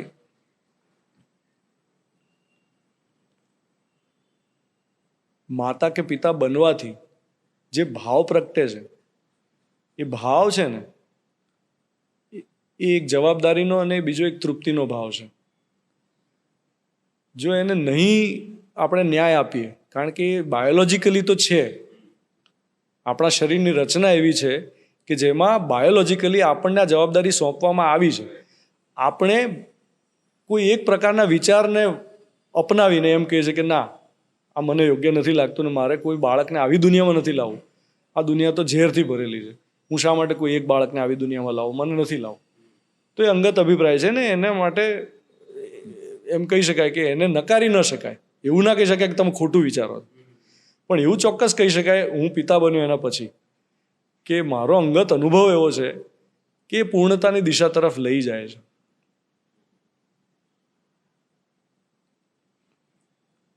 પિતા હોવું, એની અંદર માતા હોવું પણ સમાહિત છે. પિતાની અંદર મમતા પણ છે, વાત્સલ્ય પણ છે. મમતા એટલે શરીરનું પોષણ, સંરક્ષણ, અને પિતા એટલે જે કર્તવ્યવાળો જે ભાગ છે, જે મેં કહ્યું કે મારે શું દેવાનું છે બાળકને, તો એમાં સમજણવાળો ભાગ. પિતા શું આપે, કે માતા પણ એ આપે, પણ પિતાના ભાગમાં શું આવે કે જીવન જીવવાની સમજણ. તો એ સમજણ આપી શકું, એ જોઈ શકું that I am able to transfer this I am able to pass it on to the next generation. પોતાનું ના હોય તો કોઈ બીજાના બાળકને પણ કરી શકાય એમ છે. એટલે જે શિક્ષકો છે ને, એ બહુ નસીબદાર છે એકચ્યુઅલી, કે એમને આખી નવી પેઢીને પોતાના બાળકની રીતે જોવાની તક મળે છે. જો આપણે એવી દ્રષ્ટિ કેળવી શકીએ, માન લો કે મારું બાયોલોજિકલ ચાઇલ્ડ નથી કોઈ, મેં એવી ચોઈસ કરી કે મારે લગ્ન નથી કરવા, અથવા લગ્ન કર્યા હોય તો મારે બાયોલોજિકલ ચાઇલ્ડ નથી જોઈતું, પણ પછી સમગ્ર માનવ સંતાનો જે છે એમને હું માનવ સંતાન તરીકે જોઉં અને મારી અંદર રહેલી મમતા કે વાત્સલ્ય એને હું વહાવી શકું, તો પૂરતું છે. પણ એ તરફ ધ્યાન જાય, એ તરફ ધ્યાન ના જાય કે હું આઇસોલેટ થઈ જાઉં અને હું માત્ર મારા જ પૂરતું જીવું. કારણ કે જો હું માત્ર મારા જ પૂરતું જીવીશ તો એમાં અનુભવ કરી જુઓ, પણ અતૃપ્તિ રહેશે. આની ઉપર મેં કંઈક વિચાર્યું હતું, એ આવું છે કે આપણે એકબીજાની સાથે કેમ રહીએ છીએ, કેમ રહીએ છીએ એકબીજાની સાથે? નહીં રહેવાનું. મારે નથી જોઈતું કોઈ મને જજ કરે. Right. My rules, my life, my way or highway. હા, તો નહીં રહેવાનું, જતા રહેવાનું ક્યાંક દૂર દૂર દૂર, કોઈ એવી જગ્યાએ જ્યાં કોઈ મને જજ ના કરતું. રાઈટ. એમ લાગે કે હાશ હવે કોઈ મગજમારી નહીં કરે, કોઈ મને કહેશે નહીં કે મારે શું કરવાનું. જતા રહેવાનું. ત્યાં પણ કોઈક તો મળશે જ, કોઈક તો મળશે જ જેની સાથે વિચારો મળશે, જેની સાથે થોડી મજા આવશે, મન મળશે, સમય વિતાવવાનું મન થશે. એમ લાગશે કે હાશ કોક તો છે જે સમજે છે. અને તોય મિસ તો થશે, મિસ થશે જ્યાં ઉછર્યા હોઈએ એ વાતાવરણ, એ લોકો જેમની સાથે ધીંગા મસ્તી ધમાલ કર્યા હોય, મિસ થશે. મિસ થશે ઉત્તરાયણ, ગરબા, પાવભાજી, પાણીપુરી, જલસાઓ. મિસ થશે માટી, માટીની મહેક, પહેલા વરસાદમાં ભીની માટીની મહેક, જ્યાં સાંભળતા પણ અનુભવાઈ રહી છે એ. મિસ થશે પોતાના લોકો, માનો ખોળો, માના હાથની બનેલી સૌથી પ્રિય વાનગી, તો મિસ તો થશે. તો હવે બોલો, આપણે એકબીજાની સાથે કેમ રહીએ છીએ? કારણ કે માણસને માણસ વગર ચાલતું નથી ને ચાલશે પણ નહીં. તો સંતાન હોવું જોઈએ કે નહીં એ મુદ્દો નથી. મુદ્દો એ છે કે મને માણસો જોડે ફાવે છે કે નહીં, હું એવો છું કે નહીં કે મારી સાથે કોઈને ફાવે, હું એવી વ્યક્તિ છું કે નહીં કે મારી સાથે કોઈ જોડાવાનું પસંદ કરે, હું એવી વ્યક્તિ છું કે નહીં જેને કોઈ પ્રેમ આપવાનું, સંબંધમાં રહેવાનું પસંદ કરે. એ તો લગભગ બધાને પોતે લાગતા જ હોય એવા કે હું છું. તો આનો જવાબ જો હોય આપણી પાસે, તો આપણી પાસે પ્રિયતમા પણ હોય, મિત્રો પણ હોય, સ્નેહીઓ પણ હોય, સ્વજનો પણ હોય, અંગત પરિવારજનો પણ હોય, અને કદાચ પોતીકું ના હોય તોય બાળક તો હોય. હજી ગુસ્સો આવે ક્યારે? આવે ને. હા, what is your first reaction જ્યારે ગુસ્સો આવે? What is your first thought? પહેલાં તો કઈ વાતોથી ગુસ્સો આવે છે અત્યારે? Because now that you have evolved so much spiritually and અન્ડરસ્ટેન્ડિંગમાં, તો કઈ વસ્તુ ગુસ્સો આપે અને શું રિએક્શન હોય છે? વિશ્વાસઘાતને કારણે ગુસ્સો આવે.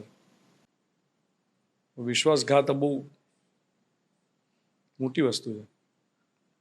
એક સંબંધ જેમાં વિશ્વાસપૂર્વક આપણે કોઈ સંબંધ નિશ્ચિત કર્યો હોય અને એ સંબંધમાં જ્યારે વિશ્વાસ હલી જાય ને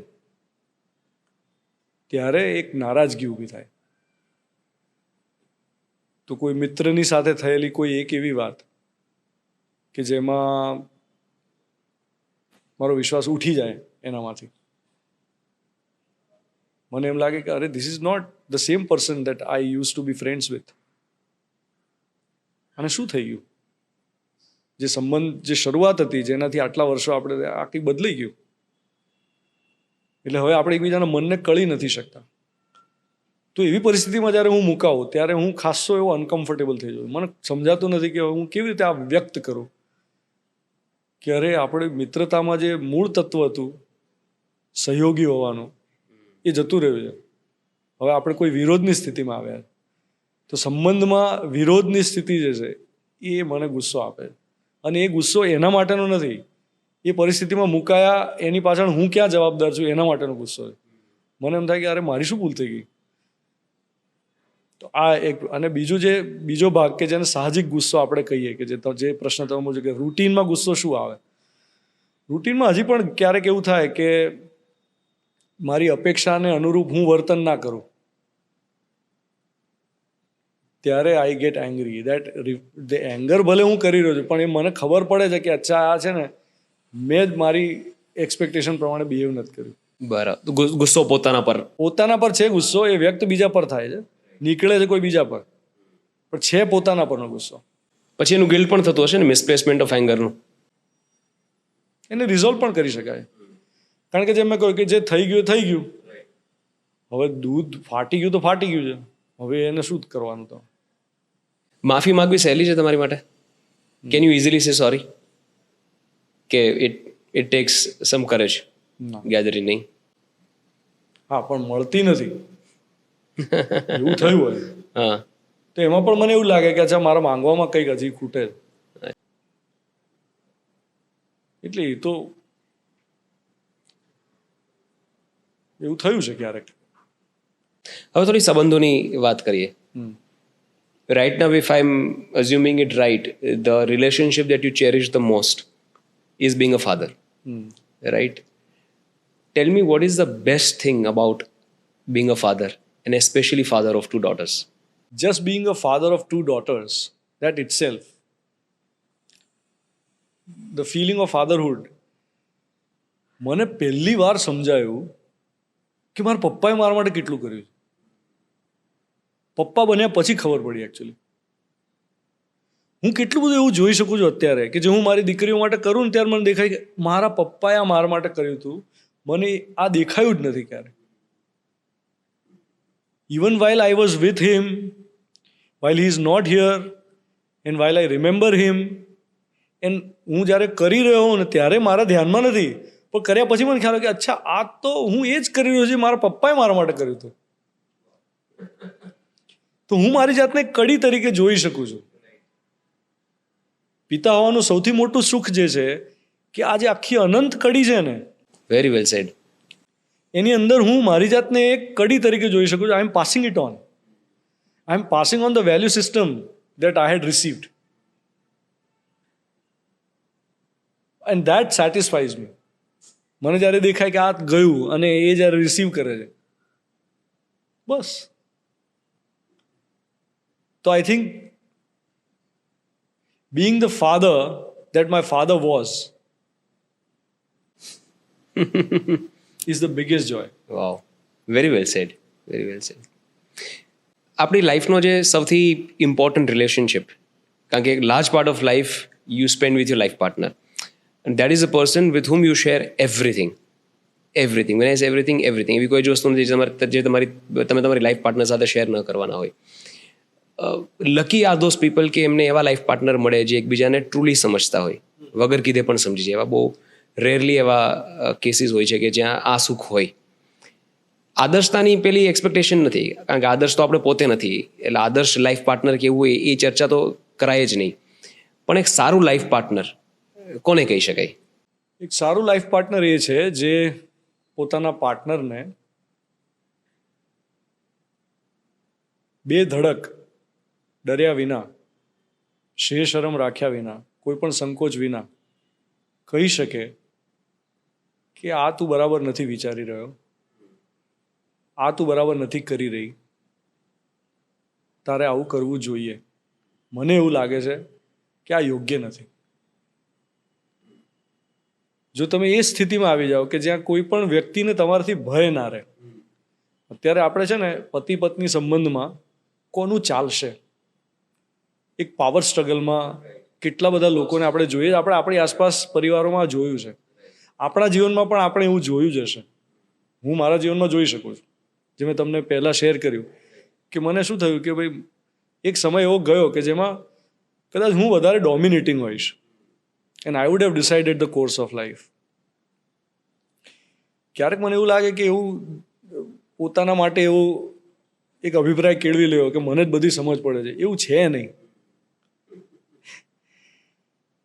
તો એક એવી નાજુક ક્ષણ કે જેમાં તમારો જીવનસાથી, તમારી જીવનસંગીની તમને એવું કહી શકે કે તમે આ બરાબર નથી કરતા, અથવા તો મને એવું લાગે છે કે આવું થવું જોઈએ, અને એને તમે સહજ ભાવે સ્વીકારી શકો, તટસ્થતાથી જોઈ શકો અને એને પૂરતું માન આપી શકો.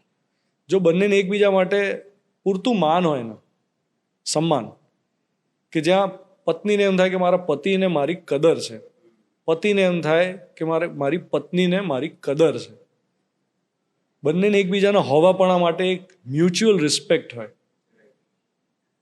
તો પૂરતું છે. એટલે એ એક સ્પેસ હોવી જોઈએ કે જ્યાં તમને સામેવાળાના રિએક્શનની પણ બીક ન હોય, અને એવો કોઈ ગ્રજ પણ નહીં રાખે એ પણ બીક ન હોય કે હું કંઈ કહીશ ને આ લાંબા સમય માટે આને સાચવી રાખશે, અને છૂટથી કહી શકો. આપણા સંબંધો છે ને એ બહુ કન્વિનિયન્સ બની ગયા છે.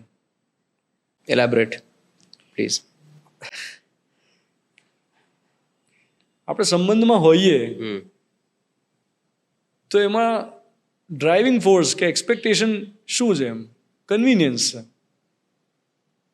મારા લગ્ન જ્યારે કરવાના હતા ને ત્યારે મેરેજ બ્યુરો એ વખતે તો અલગ અલગ પ્રોફાઇલ્સ હું જોઈ રહ્યો હતો, તેમાં એક પ્રોફાઇલ મને ગમ્યું, તો મને એ પાત્ર યોગ્ય લાગ્યું. મને એમ થયું કે આને મળી શકાય એમ છે. તો પેલા આંટી જે હતા એમણે એવું કીધું કે ભાઈ એ તારા માટે નથી. મને આમ લાગી આવ્યું તારા માટે નથી એટલે શું, કેમ? એમાં વાંચ આગળ શું લખ્યું, કન્ડિશન શું લખી છે. તો મેં પછી જોયું, તેમાં ખરેખર લખેલું હતું ફોર્મમાં કે ઘરમાં મિનિમમ 4 ગાડીઓ હોવી જોઈએ. ઓહો, બાપરે, મિનિમમની એવી શરતો લખેલી હતી. વાવ.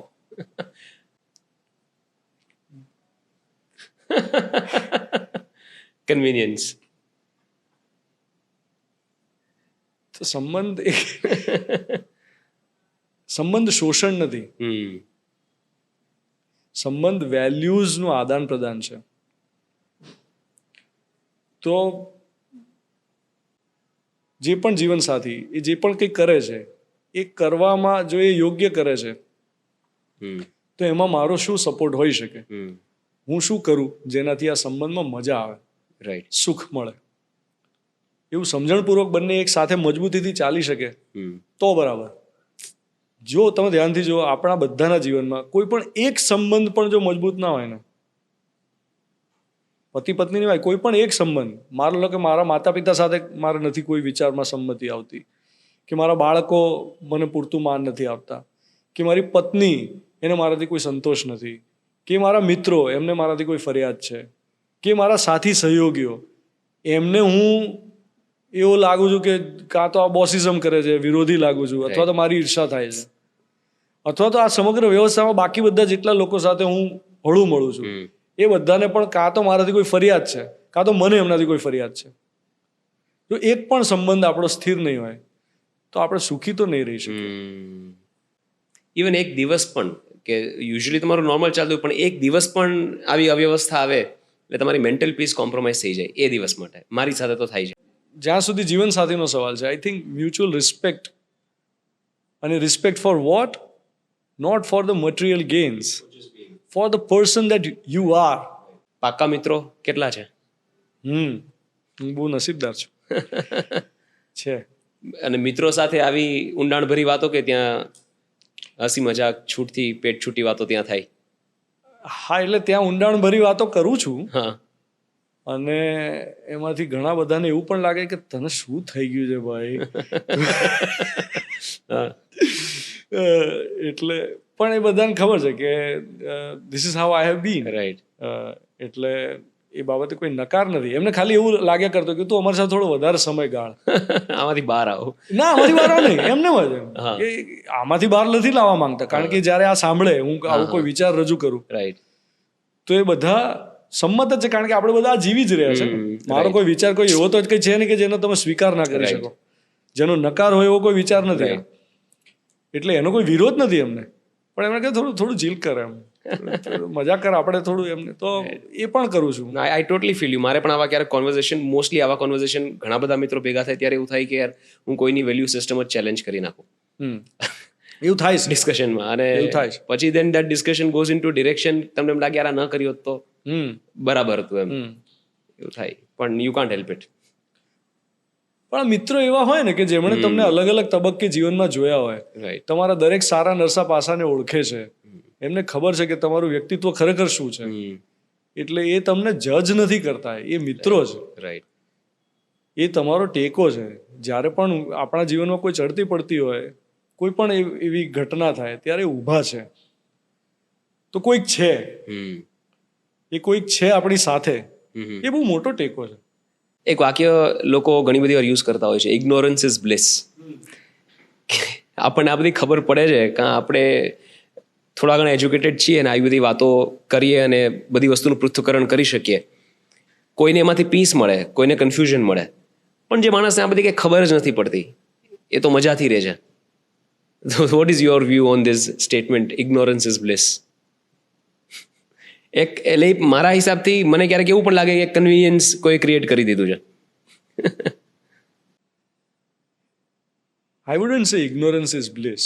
I would say understanding is bliss. હવે જે કોઈ ગામડામાં રહેતી વ્યક્તિ છે કે કોઈ એવી આદિવાસી સંસ્કૃતિમાં રહેતી વ્યક્તિ છે, જે પ્રકૃતિ સાથે ખૂબ જોડાયેલી છે, તો તમને શું લાગે છે, એ સમજણપૂર્વક વર્તે છે કે ન સમજીને વર્તે છે? એને જે પરિવારમાં જન્મ મળ્યો છે, જે વાતાવરણમાં એ ઉછરે છે, એ વાતાવરણથી એની સમજણ કેળવાય છે, એ પ્રમાણે એ લોકો સાથે અને પ્રકૃતિ સાથે વર્તે છે. તો એનું જે વર્તન છે, એનું જે બિહેવિયર છે, એ બિહેવિયરમાં ઇગ્નોરન્સ છે કે સમજણ છે? સમજણ છે. રાઈટ. આપણે બધા જે આપણને કરીએ ignorance લાગે છે, right. છીએ એ ઇગ્નોરન્સ છે એકચ્યુઅલી. હા. The way we operate in urban so-called civilized environments, એમાં ક્યાં સમજણ છે? રોજ સવારે થેલો લઈને બેગ લઈને નીકળી પડીએ છીએ આપણે. શેના માટે? ઘરોમાંથી આપણે નીકળીએ છીએ શેના માટે? પૈસો કમાવા માટે. પૈસો કમાવીને પૈસાનું કરવાનું શું કરવાનું એના વિશે કોઈ સ્પષ્ટતા નથી આપણને. પૈસો કમાવીને વસ્તુઓ લાવીએ છીએ. એક સમયે સાધનો નહોતા આપણા ઘરોમાં, તો લોકો સુખી હતા? સાધનોની સંખ્યા વધી. આપણા બધાની પાસે હવે વિવિધ સાધનો છે, રાઈટ. જેમાંથી આપણે વિવિધ પ્રકારના સંતોષ મેળવી શકીએ એમ છે. ગરમી લાગે છે તો એસી કરી દો, કોઈ એક જગ્યાએ જવું છે તો આંગળીના ટેરવેથી ટિકિટ બુક કરી દો, કપડાં ધોવા છે મશીન ચાલુ કરી દો, ઘર સાફ કરવું છે રોબોટ લાવી દો, હવા પ્યોરિફાય કરવી છે મશીન લાવી દો, રિમોટથી સ્વિચ ચાલુ કરી દો, ઇન્ટરનેટ ઓફ થિંગ્સ, બધું જ કરી લીધું ને આપણે. રાઈટ. સુખી છીએ? સમજણ આપણને છે? તો ઇગ્નોરન્સ ક્યાં છે? શેનું ઇગ્નોરન્સ છે? અગેન, કે આ બધું મને કેમ આ ઈચ્છાઓ થાય છે? આ ઈચ્છાનું મૂળ ક્યાં છે? મને કેમ આવા વિચારો આવે છે? આ વિચારનું મૂળ ક્યાં છે? મને શું જોઈએ છે? હું શું ઝંખું છું? સંબંધમાંથી મારે શું જોઈએ છે? વસ્તુ પાસેથી મારે શું જોઈએ છે? નેચર સાથે મારે શું કરવાનું છે? આ બાબતની ન સમજણ હોવી એ ઇગ્નોરન્સ છે. તો ઇગ્નોરન્સ બ્લિસ ક્યાંથી હોઈ શકે? પણ જો કોઈ એવી વ્યક્તિ, માની લો કે એવા આદિવાસી વાતાવરણમાં ઉછરી છે, જેને એવી ભાષા મળી છે કે જ્યાં ભૂતકાળ જ નથી, એ ભાષાનું કન્સ્ટ્રક્ટ જ એવું છે કે જ્યાં ભૂતકાળ નથી એ ભાષામાં, તો એ રિગ્રેટમાં નહીં રહે. એની ફરિયાદો નહીં હોય ભૂતકાળમાં. રાઈટ. જો એને એવું શિક્ષણ મળ્યું કે એ માણસને માણસ તરીકે જોઈ શકે અને માણસને એના કોઈ પણ લેવલથી જજ ના કરે, એવું એણે આસપાસ વાતાવરણ જોયું હોય. પ્રકૃતિની સાથે સહઅસ્તિત્વમાં હોવું એટલે શું અને રિસાયકલિંગ શું હોય, એ જો એને એમને સાહજિક સમજણથી પરિવારમાં મળ્યું હોય તો એ આપણાથી વધારે સુખી છે. રાઈટ. ભલે ભણ્યો નથી, તમે એને કોઈ ડિગ્રી નથી. રાઈટ. એ આપણી ઇગ્નોરન્સ છે કે આપણે જોઈ નથી શકતા એમનું understanding. Right. Very well said. તો ignorance is not bliss. Decoding the existence, understanding it, and living accordingly can lead to bliss. But this is a big question કે જે હિસાબથી અર્બન પોપ્યુલેશન પોતાને જોવે છે કે અમે ઇવોલ્વ થઈ ગયા, અમને ખબર પડે છે, અમે 3 લેંગ્વેજ બોલી શકીએ છીએ, અમે દુનિયા જોઈ છે, એ લોકો પર આ એક ક્વેશ્ચન છે ને, જેમ હમણાં આપણી બ્રેકમાં વાત થઈ કે you don't know how people will take it. એટલે આપણે જે પણ સંવાદ કરી રહ્યા છે એના જે પ્રતિભાવ હશે એ શું હશે એ સમય બતાવશે. પણ એવું હોઈ જ શકે કે કોઈ એને સાવ નેગેટિવ માઇન્ડસેટથી જુએ આપણી વાતને અને એને મજા ન પણ આવે, એને એમ લાગે કે આ તો કોઈ યુટોપિયન વાત કરી રહ્યા છે, ઉફ તુમ્હારે ઉસૂલ તુમ્હારે આદર્શ, હોઈ શકે. મને અંગત પણ એવું લાગે છે કે આ સોશિયલ મીડિયા છે ને, એમાં અત્યારે લોકો જે જોઈ રહ્યા છે આટલું જોઈ રહ્યા છે આપણને, બરાબર? હું આખો નથી દેખાતો અને હું અહીંથી જ્યારે સ્ક્રીનમાંથી બહાર નીકળીને મારા લોકો સાથે જે વાણી વર્તન વ્યવહાર કરું છું એ તો દેખાતું નથી. તો મતલબ મારા આચરણનું કોઈ પ્રમાણ અત્યારે છે નહીં, સિવાય કે હું જે બોલું છું એ, હું જે વિચાર વ્યક્ત કરું છું એ. અને વિચાર અસ્વીકૃત હોય એવું બને પણ ખરું. મારી સાથે અસંમતિ હોઈ શકે, ઠીક છે, શું કરી શકાય? બધા સોશિયલ મીડિયા પર એક પ્રકારનું ઠાંસીને ભરેલો અગ્નિ હોય એવું અંદર બધું ભરેલું પડ્યું છે. એ ક્યાં ઠાલવે? તો એ અહીંયા ઠાલવાની જગ્યા મળી જાય છે. એટલે કોઈ એક વ્યક્તિ એ અમિતાભ બચ્ચનને જઈને ટ્વિટર પર ગાળો બોલી આવે, આવું એક મર્યાદા જ જતી રહી છે. બચ્ચન સાહેબે કંઈક કર્યું હોય કે કોઈ એક પોલિટિકલ ફિગર હોય, એમણે કંઈક લખ્યું છે, હવે એને મજાકનું સાધન બનાવી દેવું અને એની હાંસી ઉડાવતા રહેવું. આપણે કોઈ જુદી જ સ્પેસમાં જતા રહ્યા છે જ્યાં કોઈ સામાજિક મર્યાદા જેવું રહ્યું જ નથી. જે પહેલા ફેસ ટુ ફેસ ના કરી શકે. બચ્ચન સાહેબ તમારી સામે હોય, તમે ગાળ બોલી બતાવો, આખો માણસ છે ને. પણ અત્યારે કેવું, ખાલી સ્ક્રીન પર હું દેખાવું છે એટલે મારે એને જે કહેવું હોય કેવું. પણ ધોનીતભાઈ, આવા સમાજમાં જ્યારે સમાજ આટલી હદે બગડી ગયો છે કે સમાજનો એક પાર્ટ આટલી હદે વિકૃત થઈ ગયો છે, તમને લાગે છે કે આપણે જે આ વાત કરી એ વાત એ લોકો સ્વીકારશે પણ ખરા, કે સિરિયસલી લેશે, કે સાંભળશે પણ ખરા? ના લો, ન સાંભળો, એવું કોઈને કોઈ ફરજ પાડી શકાય એમ છે? કોઈને આ દુનિયામાં કોઈ બીજી વ્યક્તિને ફરજ પાડી શકે એમ છે? નહીં. ન લે. યોર લોસ નોટ ના માઇન. ના ના ના ના, એવું નથી કહેતો. એવું નથી. એવું યોર લોસ નોટ માઇન એવું કહેવાથી શું સાબિત થાય? અહંકાર થઈ ગયો. એવું કહેવાથી સાબિત થાય કે મને સમજ પડે, તમને નથી પડતી. મારે એવું કઈ સાબિત નથી કરવું ભાઈ કે મને વધારે સમજણ પડે છે. હું એમ કરી રહ્યો છું કે હું એક જિજ્ઞાસા લઈને ચાલી રહ્યો છું. હું સમજવાનો પ્રયત્ન કરી રહ્યો છું. હું ડીકોડ કરવાનો ટ્રાય કરી રહ્યો છું કે હું કોણ છું ને મારે શું કરવાનું છે. એમાં મને જેટલી સમજણ પડી એ વહેંચું, અને વહેંચવાથી મને ખબર પડે કે મને ખબર પડી કે નહીં. મારી સમજણનું પ્રમાણ એ જ છે. જો તમને સમજ પડે તો, નહીં તો નહીં. જો તમે મને નકારશો તો મને ખબર પડશે કે અચ્છા મને નથી પડી, તો I have to find new ways to understand it and make somebody understand. That's it. તમે આ બધા જવાબો ક્યાંથી ગોત્યા? What was your source? Spirituality, scriptures, ક્યાંથી?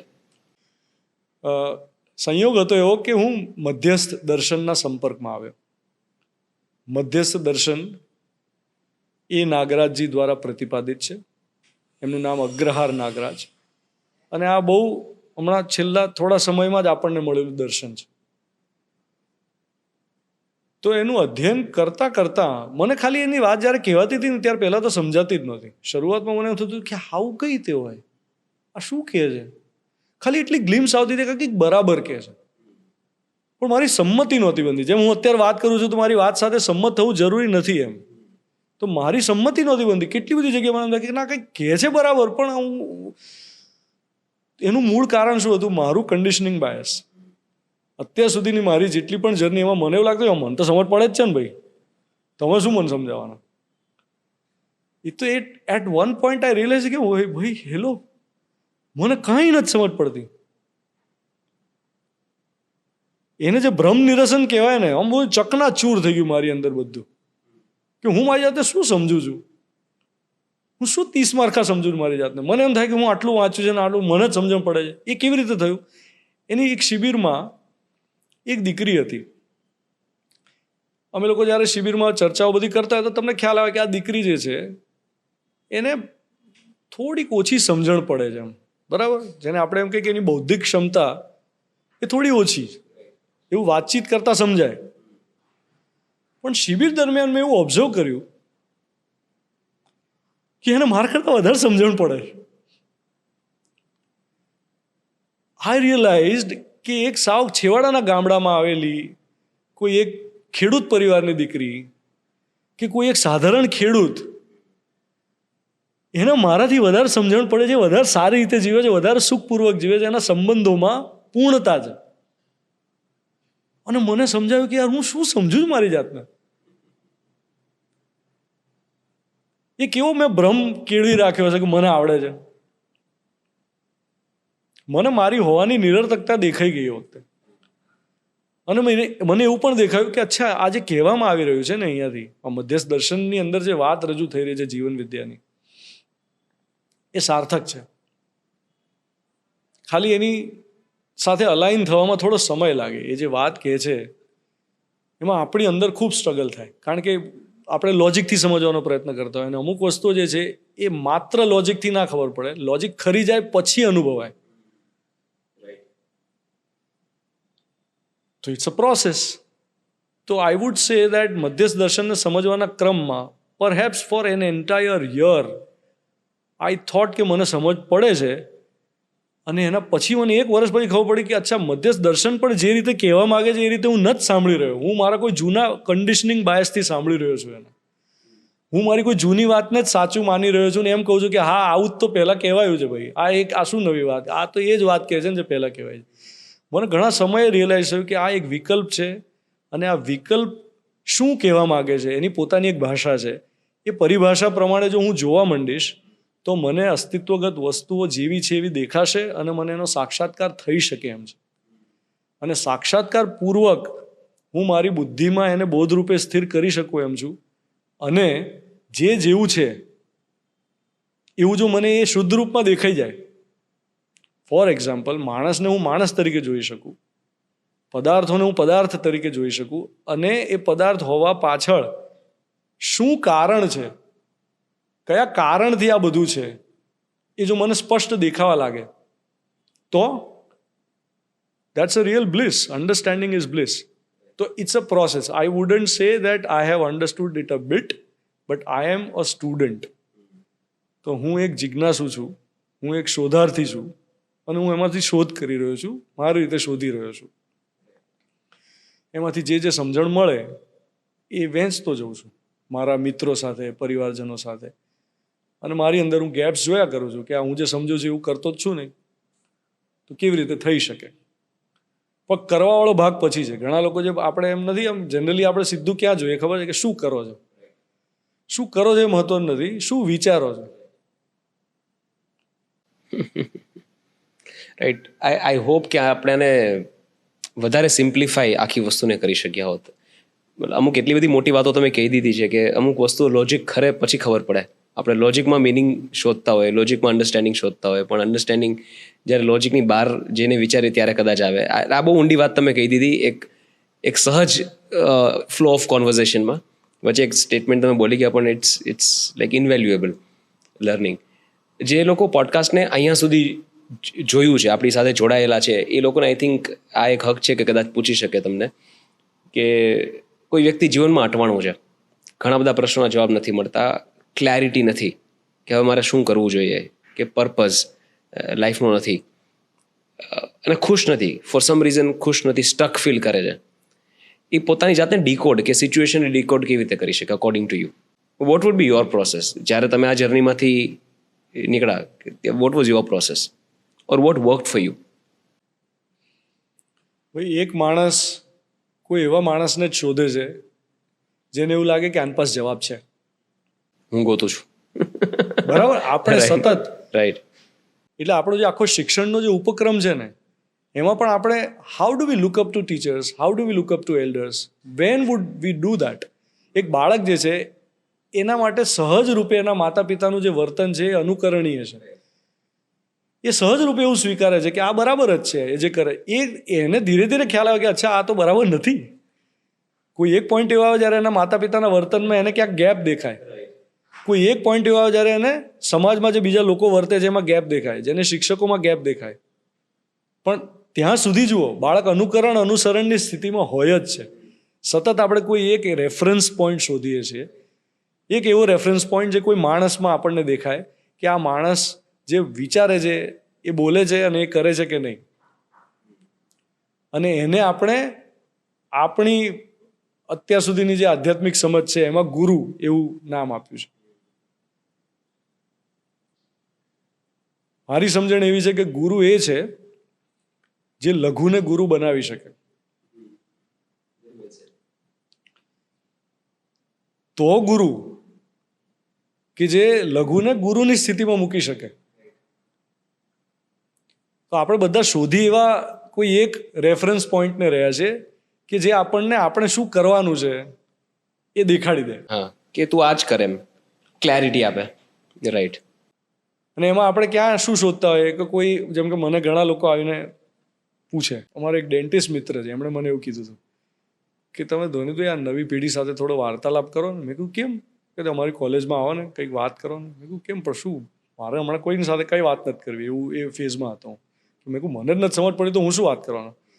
મને કે ના બહુ જરૂર છે. મેં કહ્યું એક મિનિટ, તમને શું કેમ એવું લાગે છે કે નવી પેઢીને બહુ જરૂર છે કોઈની વાત સાંભળવાની?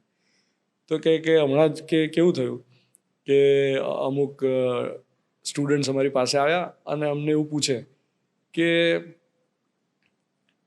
દિવસના કેટલા પેશન્ટનો ટાર્ગેટ રાખવાનો એમ. તો કે અમને એમ થાય કે જ્યાં ભણાવવા જઈએ ત્યાં ભણાવવા જઈએ છે એમ. હા, કે હવે આવું કે કેવી રીતે કહેવું એમને? રાઈટ. કે કોઈ બીજા તમારા જેવા લોકો કહે તો મેં કીધું એવું કોઈના કીધે કોઈને કાંઈ. આ સમાજનું વાતાવરણ અત્યારે એવું છે કે આપણને બધાને એવું લાગે કે મારે સામેવાળાને વાપરી ખાવાનો. આ મારા માટે કેટલા કામનો માણસ. એવી પરિસ્થિતિમાં અત્યારે આપણે છીએ. રાઈટ. તો જ્યારે ટ્રાન્ઝેક્શન લેવલ પર બધું આવી ગયું છે ત્યારે કોઈના કહેવાથી કંઈ થશે નહીં. તો જ્યારે પૈસા કમાવા માટે આપણે કોને રેફરન્સ પોઈન્ટ બનાવીએ છીએ? એ જ જેણે દુનિયાનું સૌથી વધુ શોષણ કર્યું હોય. અને આપણે એમ એને એવી પોઝિશનમાં મૂકી દઈએ કે અરે સૌથી વધારે અમીર વ્યક્તિ. પણ ધ્યાનથી જોઈએ તો ખરા કે સૌથી વધારે અમીર વ્યક્તિની માનસિકતામાં શું છે, એનું ચરિત્ર કેવું છે. તો એ રેફરન્સ પોઈન્ટ જેવા આપણે શોધવા લાગશું ને, જ્યારે આપણે ખરેખર એવો રેફરન્સ પોઈન્ટ શોધીશું કે મારે ધ મોસ્ટ સોટ આફ્ટર મિલિયોનેર એ નથી બનવું, મારે હ્યુમન બિઈંગ બનવું છે. એવું જ્યારે આપણી અંદર એવી ડિઝાયર ઊભી થશે તો થશે. સો આઈ વુડ સે દેટ તમે જે કહી રહ્યા છો કે ભાઈ કોઈ એક એવી વ્યક્તિ જે પોતાની અંદર રહેલા પ્રોબ્લેમ સોલ્વ કરવાનો પ્રયત્ન કરે છે, એને રેફરન્સ પોઈન્ટ જ્યાં સુધી સાચો નહીં મળે ત્યાં સુધી એ અલગ અલગ લોકોમાં રેફરન્સ પોઈન્ટ શોધ્યા કરશે. અને આ જ પ્રોસેસ છે બધાની. આપણે બધા પણ એમાંથી પસાર થઈએ. આપણા પરિવારમાં કોઈ વડીલ હોય, આપણા પરિવારમાં કોઈ એવા વ્યક્તિ હોય કે જેનું વર્તન આપણને આકર્ષક લાગે અને એમ લાગે કે મારે આના જેવા બનવું છે, એને તો આપણે સેટ કરતા હોઈએ છીએ. How do we set our ideals? કોઈ એક ટીચર એમણે કહેલી કોઈ વાત, કોઈ ફિલ્મમાં જોયેલો કોઈ સંવાદ, કોઈ એક વાત જે મનમાં ચોંટી ગઈ, ક્યાંક વાંચેલું કોઈ કોટ, જેના આધારે આપણે આસપાસનું આખું જાળું રચતા હોય છે. તો we are looking for reference point. હવે એમાં સાચો રેફરન્સ પોઈન્ટ ક્યારે મળે? જ્યારે આખી પરંપરા ઊભી થાય સાચા રેફરન્સ પોઈન્ટ્સની. Are you religious? What is religion? To each is own, બધાની પોતપોતાની વ્યાખ્યા. But according if you ask me, religion is a value system that you identify with and appreciate. That this is where I belong, this is my way of life, which has been established by people or by a group of people. કે એવી કોઈ વ્યવસ્થા કે who knew કે શું કરવું જોઈએ. So that is what my definition of real, કે my value system that I identify with. બધાની અલગ અલગ વ્યાખ્યા હોઈ શકે. હું એવું માનું છું કે ધર્મની બધાની અલગ અલગ વ્યાખ્યા ન હોઈ શકે. સત્ય અવિચળ છે, સત્ય એક છે.